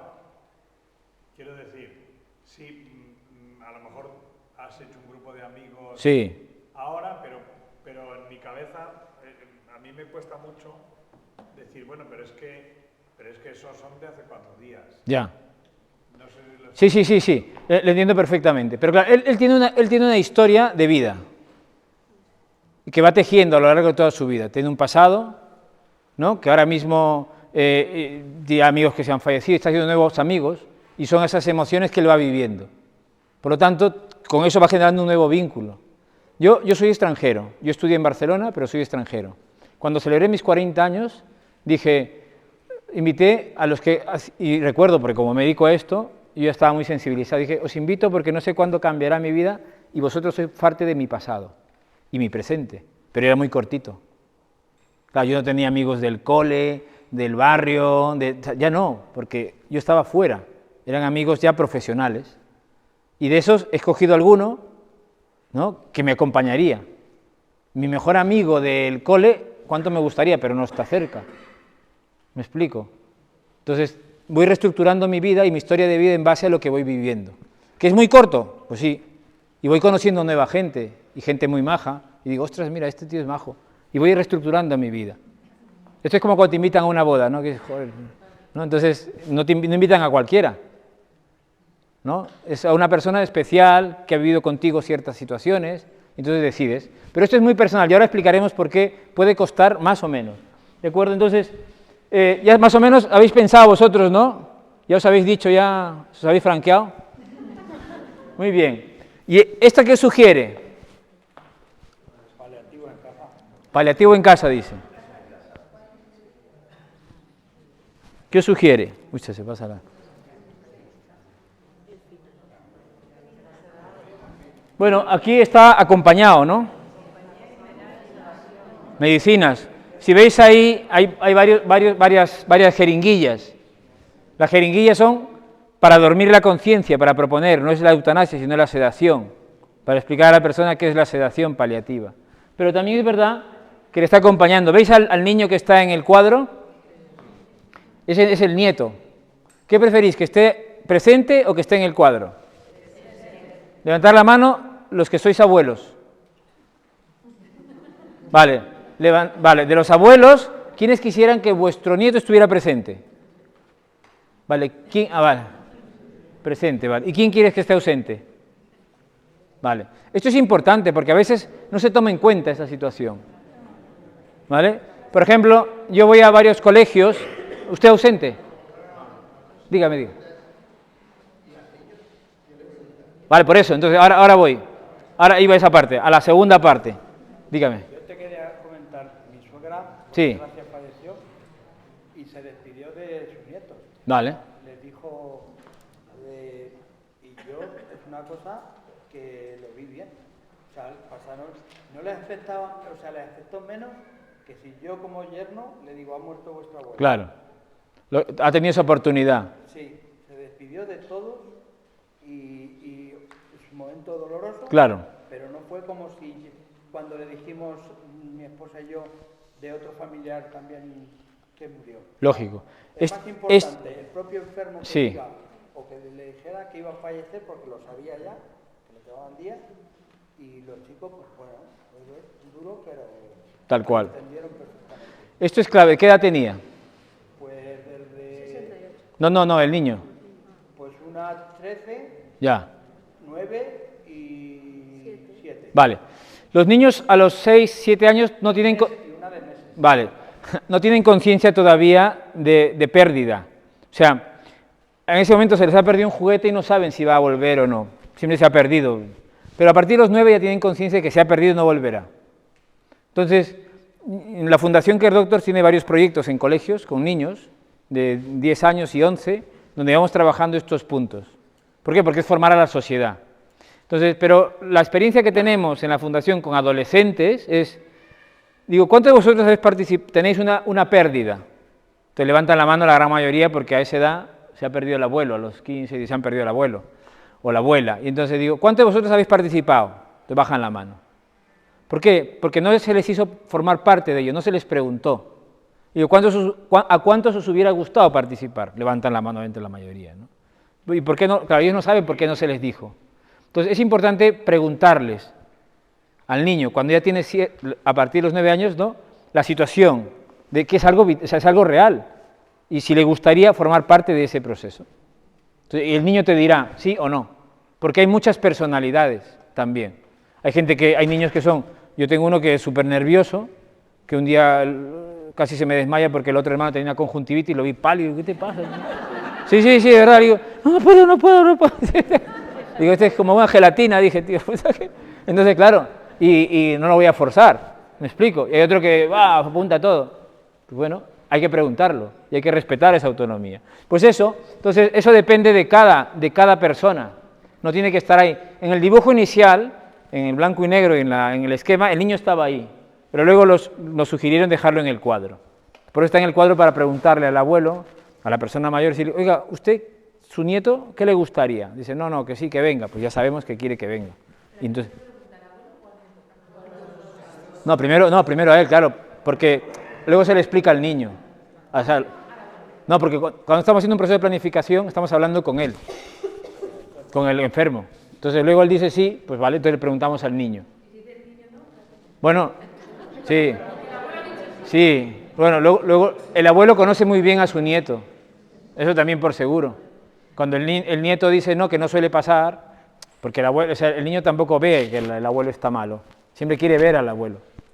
Entonces es muy diferente una situación de cuando el niño puede decir no cuando por ejemplo, no hay mucho vínculo con el abuelo, y el abuelo lo quiere ver, pero cuando hay mucho vínculo, pues es comprensible que diga que no, pero habitualmente no pasa. El niño no dice no, dígame. Sí, y dicen no, tal cual. Eso es lo que dicen no. Por ejemplo, mis abuelos eran separados por parte materna y entonces recuerdo que era residente R1 y estaba en el hospital de guardia y yo con mi abuelo materno he tenido poquito vínculo, lo he visto 2 o 3 veces. Entonces me llama mi madre y me dice, ha muerto tu padre.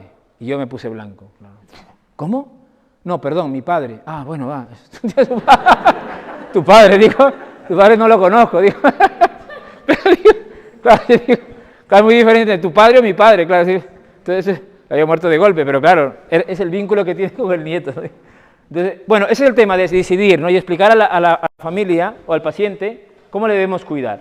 Entonces, esto voy a ir un poco más rápido porque se va el tiempo, es conocer al buyer persona. ¿Quién es el buyer persona? Es la persona que va a comprar nuestra intervención, va a permitir que nosotros le acompañemos. ¿Vale? Porque a veces queremos acompañar y ayudar con buena intención y no sabemos cómo acercarnos y se rompe el vínculo. Entonces, el buyer persona tenemos que imaginarnos cómo es esa persona, eso, ¿no? Cómo es ese abuelo, cómo es esa señora mayor, cómo es esa persona que está con cáncer avanzado, qué está pasando por su cabeza. Entonces, antes de hacer una visita, tenemos que pensar en toda esa estructura. O sea, si yo tengo 50 años, soy padre, aparte de ser médico, tengo hijos, o sea, ¿qué cosa creéis que me preocupa a mí? Pues seguro que mi familia. Pero si yo fuera lo mismo, la misma edad, pero tengo una empresa y solo me dedico a eso, pues mi preocupación probablemente sería mis negocios. Entonces, tengo que pensar en toda esa estructura. Entonces, el buyer persona es esto. Una representación ficticia de la persona objetivo de una intervención, mediante la que podemos conocer con detalle su entorno y crear estrategias de acercamiento más orientadas posibles a partir de sus necesidades. ¿Qué va a necesitar esta persona? Porque una cosa es que quiera morir en casa, pero no se puede, porque está solo. O tiene una hija, por ejemplo, ¿no?, que está sobreviviendo porque tiene que trabajar y está saliendo de casa y tiene que mantener a sus hijos y llega justo a fin de mes. Por más que haya buena intención, no se puede. Entonces, uno no puede obligar a nadie y tienes que estudiar las circunstancias. Entonces, tenemos que ser los diseñadores de ese proceso final. Porque a veces los médicos ni las enfermeras, depende de qué, están sensibilizados o no. Si no hay sensibilidad, no diseñan nada. Si hay sensibilidad, son capaces de diseñar ese traje a medida, esa estructura. Y eso es lo que tenemos que hacer nosotros formándonos, para acompañar mejor. ¿De acuerdo? Esto es clave. Entonces, pero para eso tengo que hacer una proyección realmente, ¿no? Esta persona, ¿qué le puede pasar? Por ejemplo, yo veo un paciente con cáncer y sé que un cáncer avanzado, el tiempo es corto. Pero si veo un paciente con demencia presenil, o sea, menos de 65, empieza con demencia, le digo a mis compañeros, incluso a las enfermeras, digo, mira, ¿tú te imaginas? O sea, solo imagínate lo que va a padecer esta mujer. Ella no se lo imagina, tiene ganas de acompañarle y dice, sí, yo le voy a acompañar y tal, pero esta mujer se agotará, esta mujer tendrá rabia, él se escapará, no sabrá qué hacer, sufrirá, los hijos no comprenderán. porque nosotros vemos toda la película, por eso nos hemos formado y tenemos experiencia. Y a partir de ahí dices, vamos a intentar trabajar estas situaciones poco a poco, pero tenemos que ser capaces de estructurar el traje a medida. Y decirlo en la primera visita. Yo le digo, mire, yo imagino que ahora en esta situación, cuando ingresan a la residencia por una demencia y tal, le digo, son situaciones que no son fáciles. Quiero que sepa que si en algún momento usted se siente agotada o hay un momento que quiere hablar con nosotros, estamos aquí. Que si sus hijos necesitan un soporte, ¿verdad?, tenemos este soporte. Porque ella se ve que va a salvar el mundo, pero no sabe que se agotará. Entonces, el tema es este, desarrollar esa estrategia en base a esas necesidades que tú ves, pero que ella no lo ve. Yo, ahora que soy padre de 5 y 3 adolescentes, yo no lo veía. Joder, digo, necesito ayuda ahora. Claro, yo no he estudiado esto, he estudiado lo otro, pero eso no. Pero es así. Entonces, y luego es ser consciente, y iré rápido, de los estilos de comunicación, para que nos queden unos 10 minutos para preguntas. Estilos de comunicación. Todos tenemos una forma de comunicar, ¿vale? Entonces, existe en la literatura el paciente o la persona dominante, ese que, ¡wow!, ¿no?, que va así todo agresivo. El estabilizador, que es su antítesis, ese que parece introvertido, que no habla, pero también está sufriendo. No se expresa, pero también sufre. El otro grita, ¡wow!, y manifiesta de esa manera su dolor. Sale de su zona de confort. En cambio, el estabilizador está ahí, ¿no? Entonces, eso es lo que decía de la madre, que miraba, no decía nada.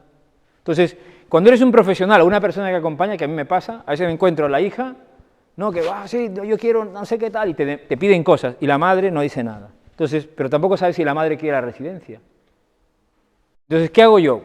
Pues detecto a uno, detecto al otro. Digo, mire, esto que dice a la que es dominante, digo, es importante.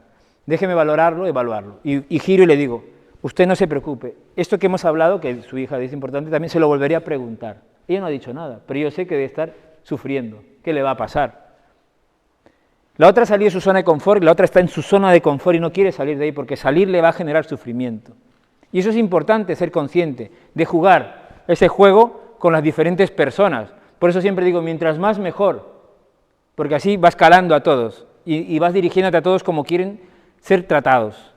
Si yo tengo que ser, o sea, si me encuentro con un dominante y yo no tengo que serlo, pues bajo, porque mi objetivo es ganar la intervención, que el otro se sienta cómodo, que llegue a su zona de confort. O sea, yo no puedo decir, oye, que yo soy el médico. No, perdería. Hombre, esto es verdad. Y hacerle razonar para que comprenda cuál es la situación. Esto es importante lo que usted ha dicho. Ahora, me preguntaba yo, si lo hiciéramos de esta manera, ¿qué piensa usted? Se queda pensando como te da la razón por pena. Pero bueno, al final el que se beneficia es el paciente y él se queda tranquilo. ¿Quién ha ganado? Pues todos. Todos. Entonces, y el estabilizador, pues es meterte, hacer las preguntas adecuadas. Porque el estabilizador, los que sois profesionales sanitarios, parece y dice, bueno, ¿qué tal? Bien. ¿Alguna cosa que quiera decirme? No, nada. ¿Está bien? Sí. No te dice nada.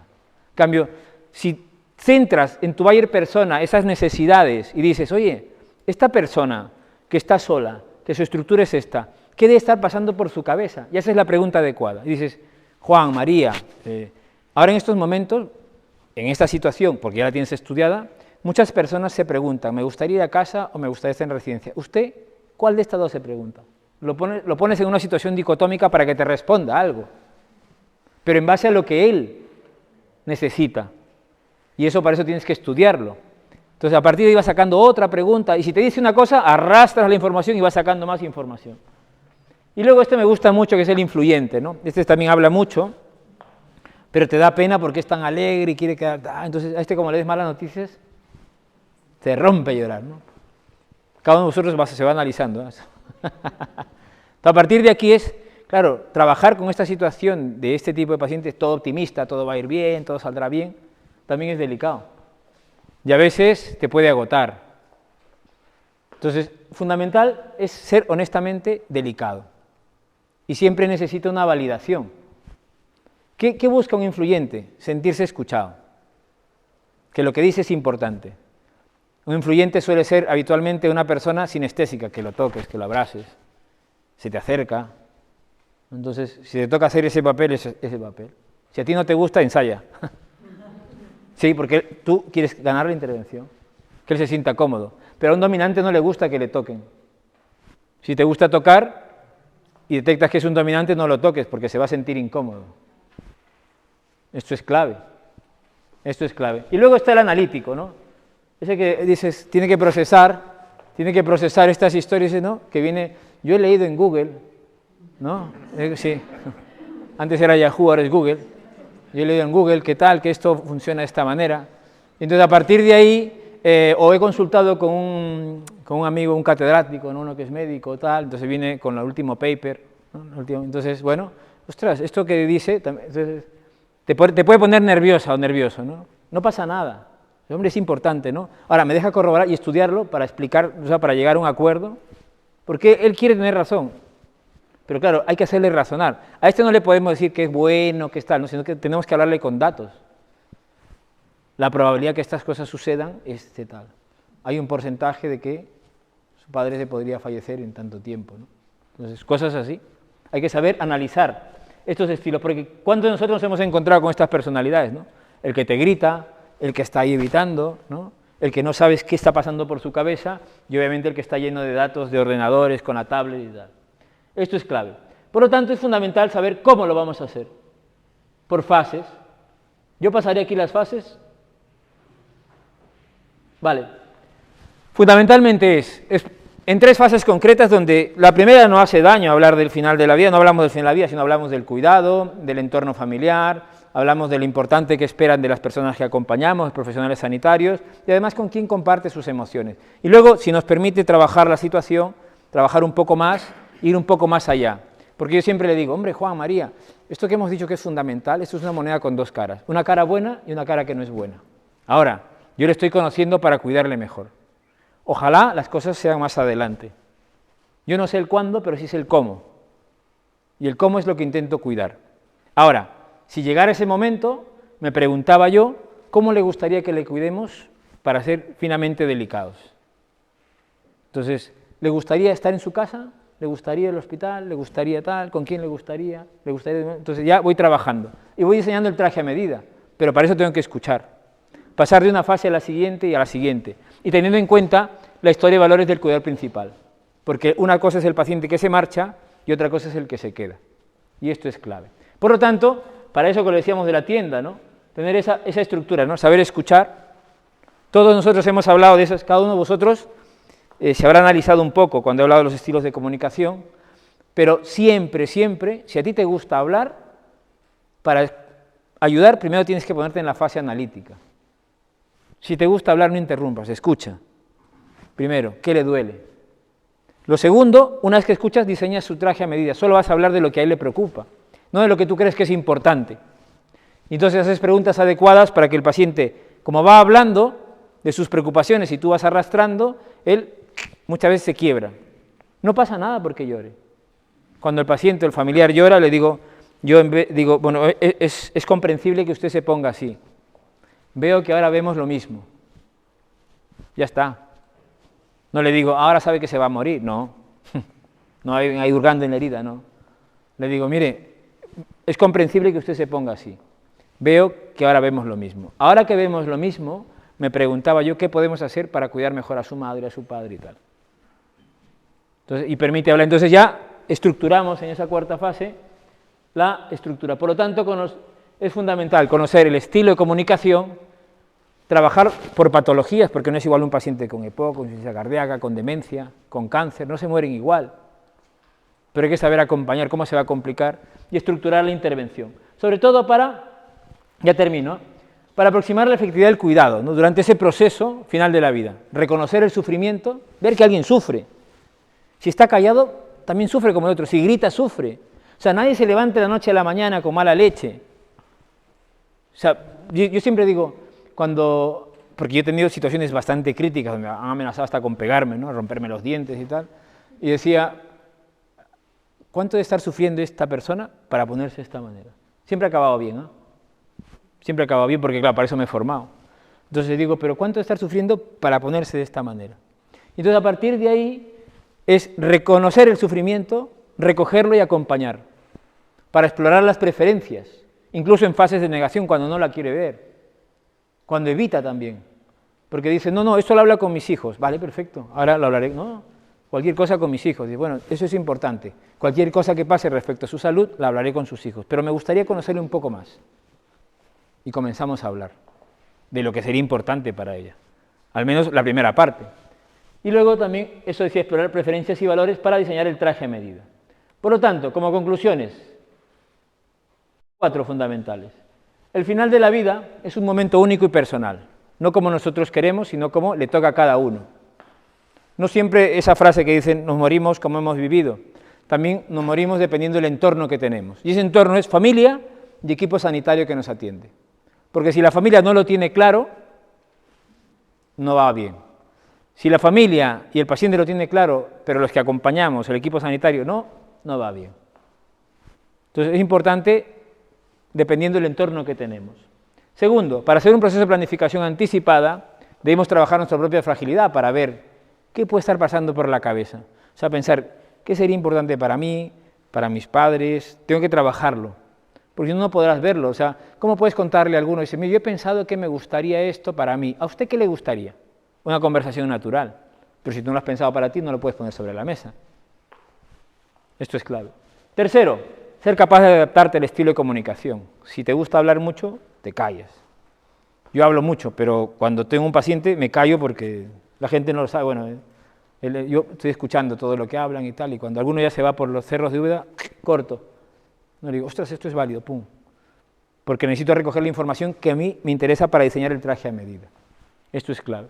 Y lo cuarto es hacer planificación, obviamente por fases, necesidades y patologías. Y una cosa fundamental para todos los que estáis aquí, para mí es fundamental esto. Las personas que acompañamos a otras personas en situación de fragilidad física y emocional, por situación de enfermedad avanzada, no estamos para juzgar, sino que estamos para acompañar. That's all. Quedan 15 minutos. Gracias. Y obviamente, si alguien me quiere seguir en las redes sociales, ahí está. Muchas gracias. ¿Preguntas? ¿Cuál es su nombre? Carlos. Dime, Félix. Eso de escuchar es muy importante. Sí, pero hay buenos escuchadores y otros no. Siempre hay que escuchar. Sí, pero esto es sencillo decirlo, pero hay gente que le gusta hablar mucho y le cuesta escuchar. Te voy a contar una anécdota. Hace unos años en la Catedral de Palencia Sí, hicieron una exposición, era de Virgen románica. sí, Y había una Virgen románica que tenía un niño Jesús en las manos, pero tenía un detalle, que tenía las orejas muy grandes. ya. A todo el mundo le chocaba. Y en una catequesis del Papa, pues dice, vamos a ver a un paciente. Y resulta que le empezamos a hablar y tal, y no le escuchamos. Que nos cuente sus problemas, sus necesidades, y eso es fundamental. Sí, pero yo digo, eso que desde el punto de vista, que lo que hablamos es importantísimo, pero tenemos que practicar, porque no es fácil el escuchar, no es fácil. ¿Alguno tiene alguna pregunta? ¿Lo tenéis todos claro? Dígame, ¿cómo se llama usted? Carmen también. Bueno, yo es que lo estoy viviendo ahora mismo ¿Con? una hermana, Una hermana. ¿De qué edad? pues ha cumplido en diciembre 75 años. 75 años. Tiene demencia senil. Vale, Ahora ya está totalmente desorientada. claro. No sabe. Ella ha vivido siempre en Madrid. Vale, Profesora muy activa. ya, Y ahora ya ni sabe si está en Roma, si en Pekín. ya. Y 7 días, 7 noches. Logré que se viniera aquí a Cuenca. ¿Está con usted? Porque no están en casa de mi hijo, pero porque mi hijo no está aquí. Vale, Y está mi cuñado y ella, que no tiene hijos tampoco. vale. Mi problema, pues, que su marido lo ve como una desgracia. Ya, Y ahí la que nos ha caído y demás, yo qué sé. Y ahí tengo un poco, bueno, un poco no, bastante atadas las manos. lógico. Porque tenemos distintos puntos Claro, de vista. Digamos que ahora lo que hay una persona que está ayudándoles para el día a día, lo principal que yo buscaba es que atendiera sobre todo a mi hermana. Yo estoy todo lo que él atendiera a su hermana. que ella, que la persona Ah, la persona que está ahí, sí. acompañando. Vale, Pero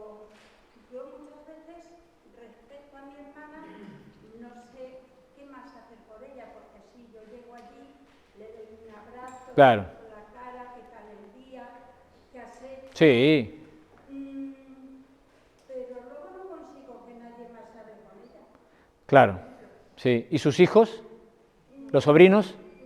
Pues cuando vienen, es que no está ninguno aquí, cuando vienen sí que van Vale. con ella, se ocupan, no le cortan las uñas. Está bien. ¿Y hablan con ella? Sí, sí. Eso es importante. Ahora, el tema es que podamos, eso que usted dice que hace por intuición, ser conscientes que es algo que se debe hacer. O sea, y educar a los demás. Y es verdad que si su cuñado lo está pasando mal, Es que yo sé que lo están pasando sí, mal. sí, porque una cosa es estar ahí, y otra, o sea, ir de vez en cuando, y otra cosa es vivir constantemente, ¿no? Entonces, el sufrimiento que debe tener su cuñado y la sobrecarga, porque tampoco lo esperaba, por eso digo, entonces, y la personalidad que debe tener también, entonces, ha salido fuera de su zona de confort, entonces totalmente, entonces a partir de ahí necesita, o sea, refugiarse más que otra persona que probablemente tiene ese espíritu de cuidado, como un influyente que es más amable, que de este tipo de personalidades, como probablemente es la suya. Entonces, a partir de ahí, esa persona que está fuera de su zona de confort, lo que tenemos que hacer todos es escuchar constantemente, no pasa nada, escuchar sus quejas. Yo escucho la de mi madre, de mi padre, por ejemplo, escucho, como la de otros pacientes, ¿no? Entonces, validar su sufrimiento sí es fundamental, porque si intentamos corregirle o educarle, no va a aprender por lo que le digamos, sino porque lo que nos ve hacer. Esto es clave.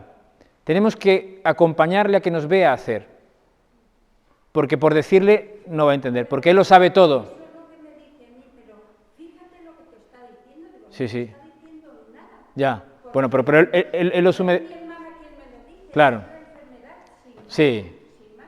Él lo asume de otra manera. Y el tema es que lo que más que corregirle, decirle, bueno, sí, lo dice, no pasa nada. No pasa nada. Porque lo que no, o sea, por ejemplo, ¿no? En el caso usted porque es su hermana, yo esto no le puedo hacer con mis pacientes, ¿no? Porque o sea, tengo que educar al cuidador respecto a los temas, pero usted que es familiar o yo que soy familiar, por ejemplo, ¿no? En el caso de mi padre que tiene una demencia vascular, mi madre se queja y le digo, bueno, sí, repite, papá, no pasa nada, repite constantemente. Y mira, ya sé esto y dice eso, ya. O sea, le cuidamos con cariño y tal. Pero también es verdad que soy consciente que una cosa es que yo esté de vez en cuando y otra cosa es que mi madre está todos los días, 24 horas, y eso agota. Por lo tanto, mi madre me la llevo a un lado y le escucho, y se queja, y yo les tengo que escuchar porque soy su hijo, y sin juzgarla, y esperando, porque su carácter es así dominante, entonces esperar que, bueno, que se desahogue todo lo que pueda. Porque la única manera que ella se encuentre mejor, sentirse escuchada y que controla. Porque si no, cada vez que llegue lo verá de otra manera. Y eso es un bucle constante. Sí, es constante. Puede llegar a agotar, pero es constante. Es como, no hemos buscado tener, bueno, al marido lo escogemos o a la mujer la escogemos, ¿no? Pero los hijos que tenemos y los padres es lo que nos ha tocado. Los hermanos también. Es lo que nos ha tocado. Entonces, este es el tema. Yo no escogí los hijos que tengo, me han venido. A mi mujer sí la escogí, ¿no? Pero a mis padres es lo que tengo, ¿no? Entonces, a partir de ahí, la historia de vida que tenga yo es la que tengo que yo formar a los demás para poder acompañar mejor, conociendo a cada uno y conociendo primero su fragilidad emocional y qué es importante para él para llevarlo poco a poco a su zona de confort. Y es un tiempo, porque un momento se va formando, va aprendiendo, no es automático, como dar una pastilla y que se duerma, o dar algo para que se relaje. Es constante, constante. Entonces luego ves que poco a poco va cediendo, pero es un trabajo largo. Si yo le dijera que es muy corto, mentiría, y no es así. Pero es, por lo que usted me dice, su cuñado tiene esa personalidad y cada vez todo lo ve negativo, y costará que lo vea positivo. Digamos que quien siempre del carro, porque él ha sido un poco menos, no voy a decir más cobarde, sino que mi hermana no le ha dado miedo a meterse, pues venga, vamos a hacer esto. Claro. Y siempre ha ido detrás. Sí, bueno. Ha fallado mi hermana, pues... Ya pasa, ya. Ya, normal. Todo eso es... Ahora a usted le toca ese papel de intermediaria. ¿Cómo? La que está haciendo, la actitud que está tomando ahora mismo es correcta, pero sin intentar educarlo. Porque por lo que me dice usted, al menos lo poquito que he escuchado, intenta decirle lo que tiene que hacer. Simplemente si O sea, imagínese que su cuñado ahora está emocionalmente frágil, como si tuviera un hijo, ¿no? Entonces, al hijo, que es adolescente, rabioso, tal, uno le educa de otra manera, ¿no? Intentas ver qué te ve hacer. No, tu hijo adolescente no va a cambiar mañana, es un proceso. Y al final lo que se lleva a usted es cómo llevó el proceso, que es cómo le hace crecer a usted como persona. A usted como persona. Hace un momento lo hablábamos. La vida nos lleva a diferentes circunstancias que para eso vamos ensayando y entrenando y formándonos más. Pero al final, yo recuerdo, esto lo aprendí de un empresario, pero luego lo cogí a los paliativos y decía, mire, yo no sé cuándo ni cómo, le digo al paciente y a la familia también. Yo no sé ni cuándo ni cómo. Lo único que sé es que esto, cuando llegue el momento, yo le cuidaré al máximo. Pero lo más importante es que podamos mirar para atrás y podamos ver cuánto mejor personas son las que están a nuestro lado, solo por el hecho de haber estado a nuestro lado. Ese será nuestro legado. ¿Qué le parece si trabajamos en eso? Le digo. Entonces pactamos trabajar en eso. Porque todos quisiéramos la pastilla para que cambie la vida, y la vida no cambia con una pastilla. Es un trabajo que nos ha tocado, pero sí tenemos que tener herramientas para sobrellevarlo y estrategia para poder estructurar eso y que no sea tan sobrecargante. ¿De acuerdo? Muy bien. Dime. Una cosa, pero las herramientas, según está estructurado el sistema de salud, no nos lo dan. Ya. Porque vas con un paciente pues, ya casi terminal a unas urgencias y lo primero que te ofrecen es poner a lo mejor una sonda nasogástrica o una sonda intestinal para que siga comiendo cuando se ve que el resultado va a ser. Entonces, claro, las familias no tienen a nadie que les dé estas herramientas a día de hoy. Sí. Yo trabajo en una residencia y ahora sí que es verdad que se está implantando mucho la atención centrada en la persona, el personal de referencia. Entonces, bueno, pero nos encontramos con un montón de impedimentos, con un montón de que no te dejan avanzar en esa línea, porque la sociedad no está preparada para que la gente mayor sea capaz de decidir. Sí. Esto es clave, pero también hay una cosa que es fundamental, ¿eh? Tú tienes que ser empresaria de tu propio destino y tu propio entorno. Pero si no o sea, porque las familias a día de hoy, el familiar mayor es como un niño pequeño sí. que hay que sobreproteger y lo que yo diga Sí, va a pisar. pero me refiero a Lo que... que diga él no tiene validez. O sea, hay una cosa que es importante, o sea, ¿cuánto me gustaría que en todas las partes del mundo, en todos los rincones, la gente muriera de lo mejor, o sea, en ese momento único para todos, o sea, que fuera el mejor momento para todos en cualquier rincón del mundo, porque es único. O sea, yo no puedo cambiar esto, porque ya no solo me quejaría el sistema de España, sino de todo el mundo en general, de todas las carencias. Entonces, pero claro, todo cuesta, pero claro, ¿qué haces tú? ¿No? Yo cada familia que vengo, si yo hago guardia en el hospital, cada familia que viene, a mí me cuesta explicarles, y mire tal, y escribir un informe para su médico de cabecera. O yo montar un vídeo y hacer una difusión. ¿Me explico? Pero es de cada uno, o sea, tú tienes que ser empresaria de tu propio destino. Porque al final, cuando te marches, o sea, es que los demás puedan decir cuánto mejor personas son, solo por haber visto algo que tú hayas hecho. Yo lo veo así, porque no podré cambiar el entorno, moriría en el intento. No sé. Bueno, pues ya está, ¿todo claro? Planificación. Bueno, muchas gracias.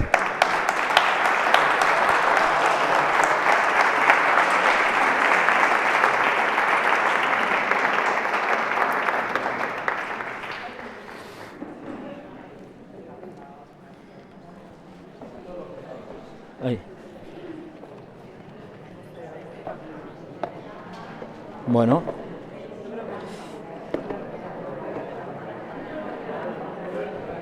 Muchas gracias. Gracias, de verdad. Tengo un micro, simplemente, Sí. antes de que nos vayamos,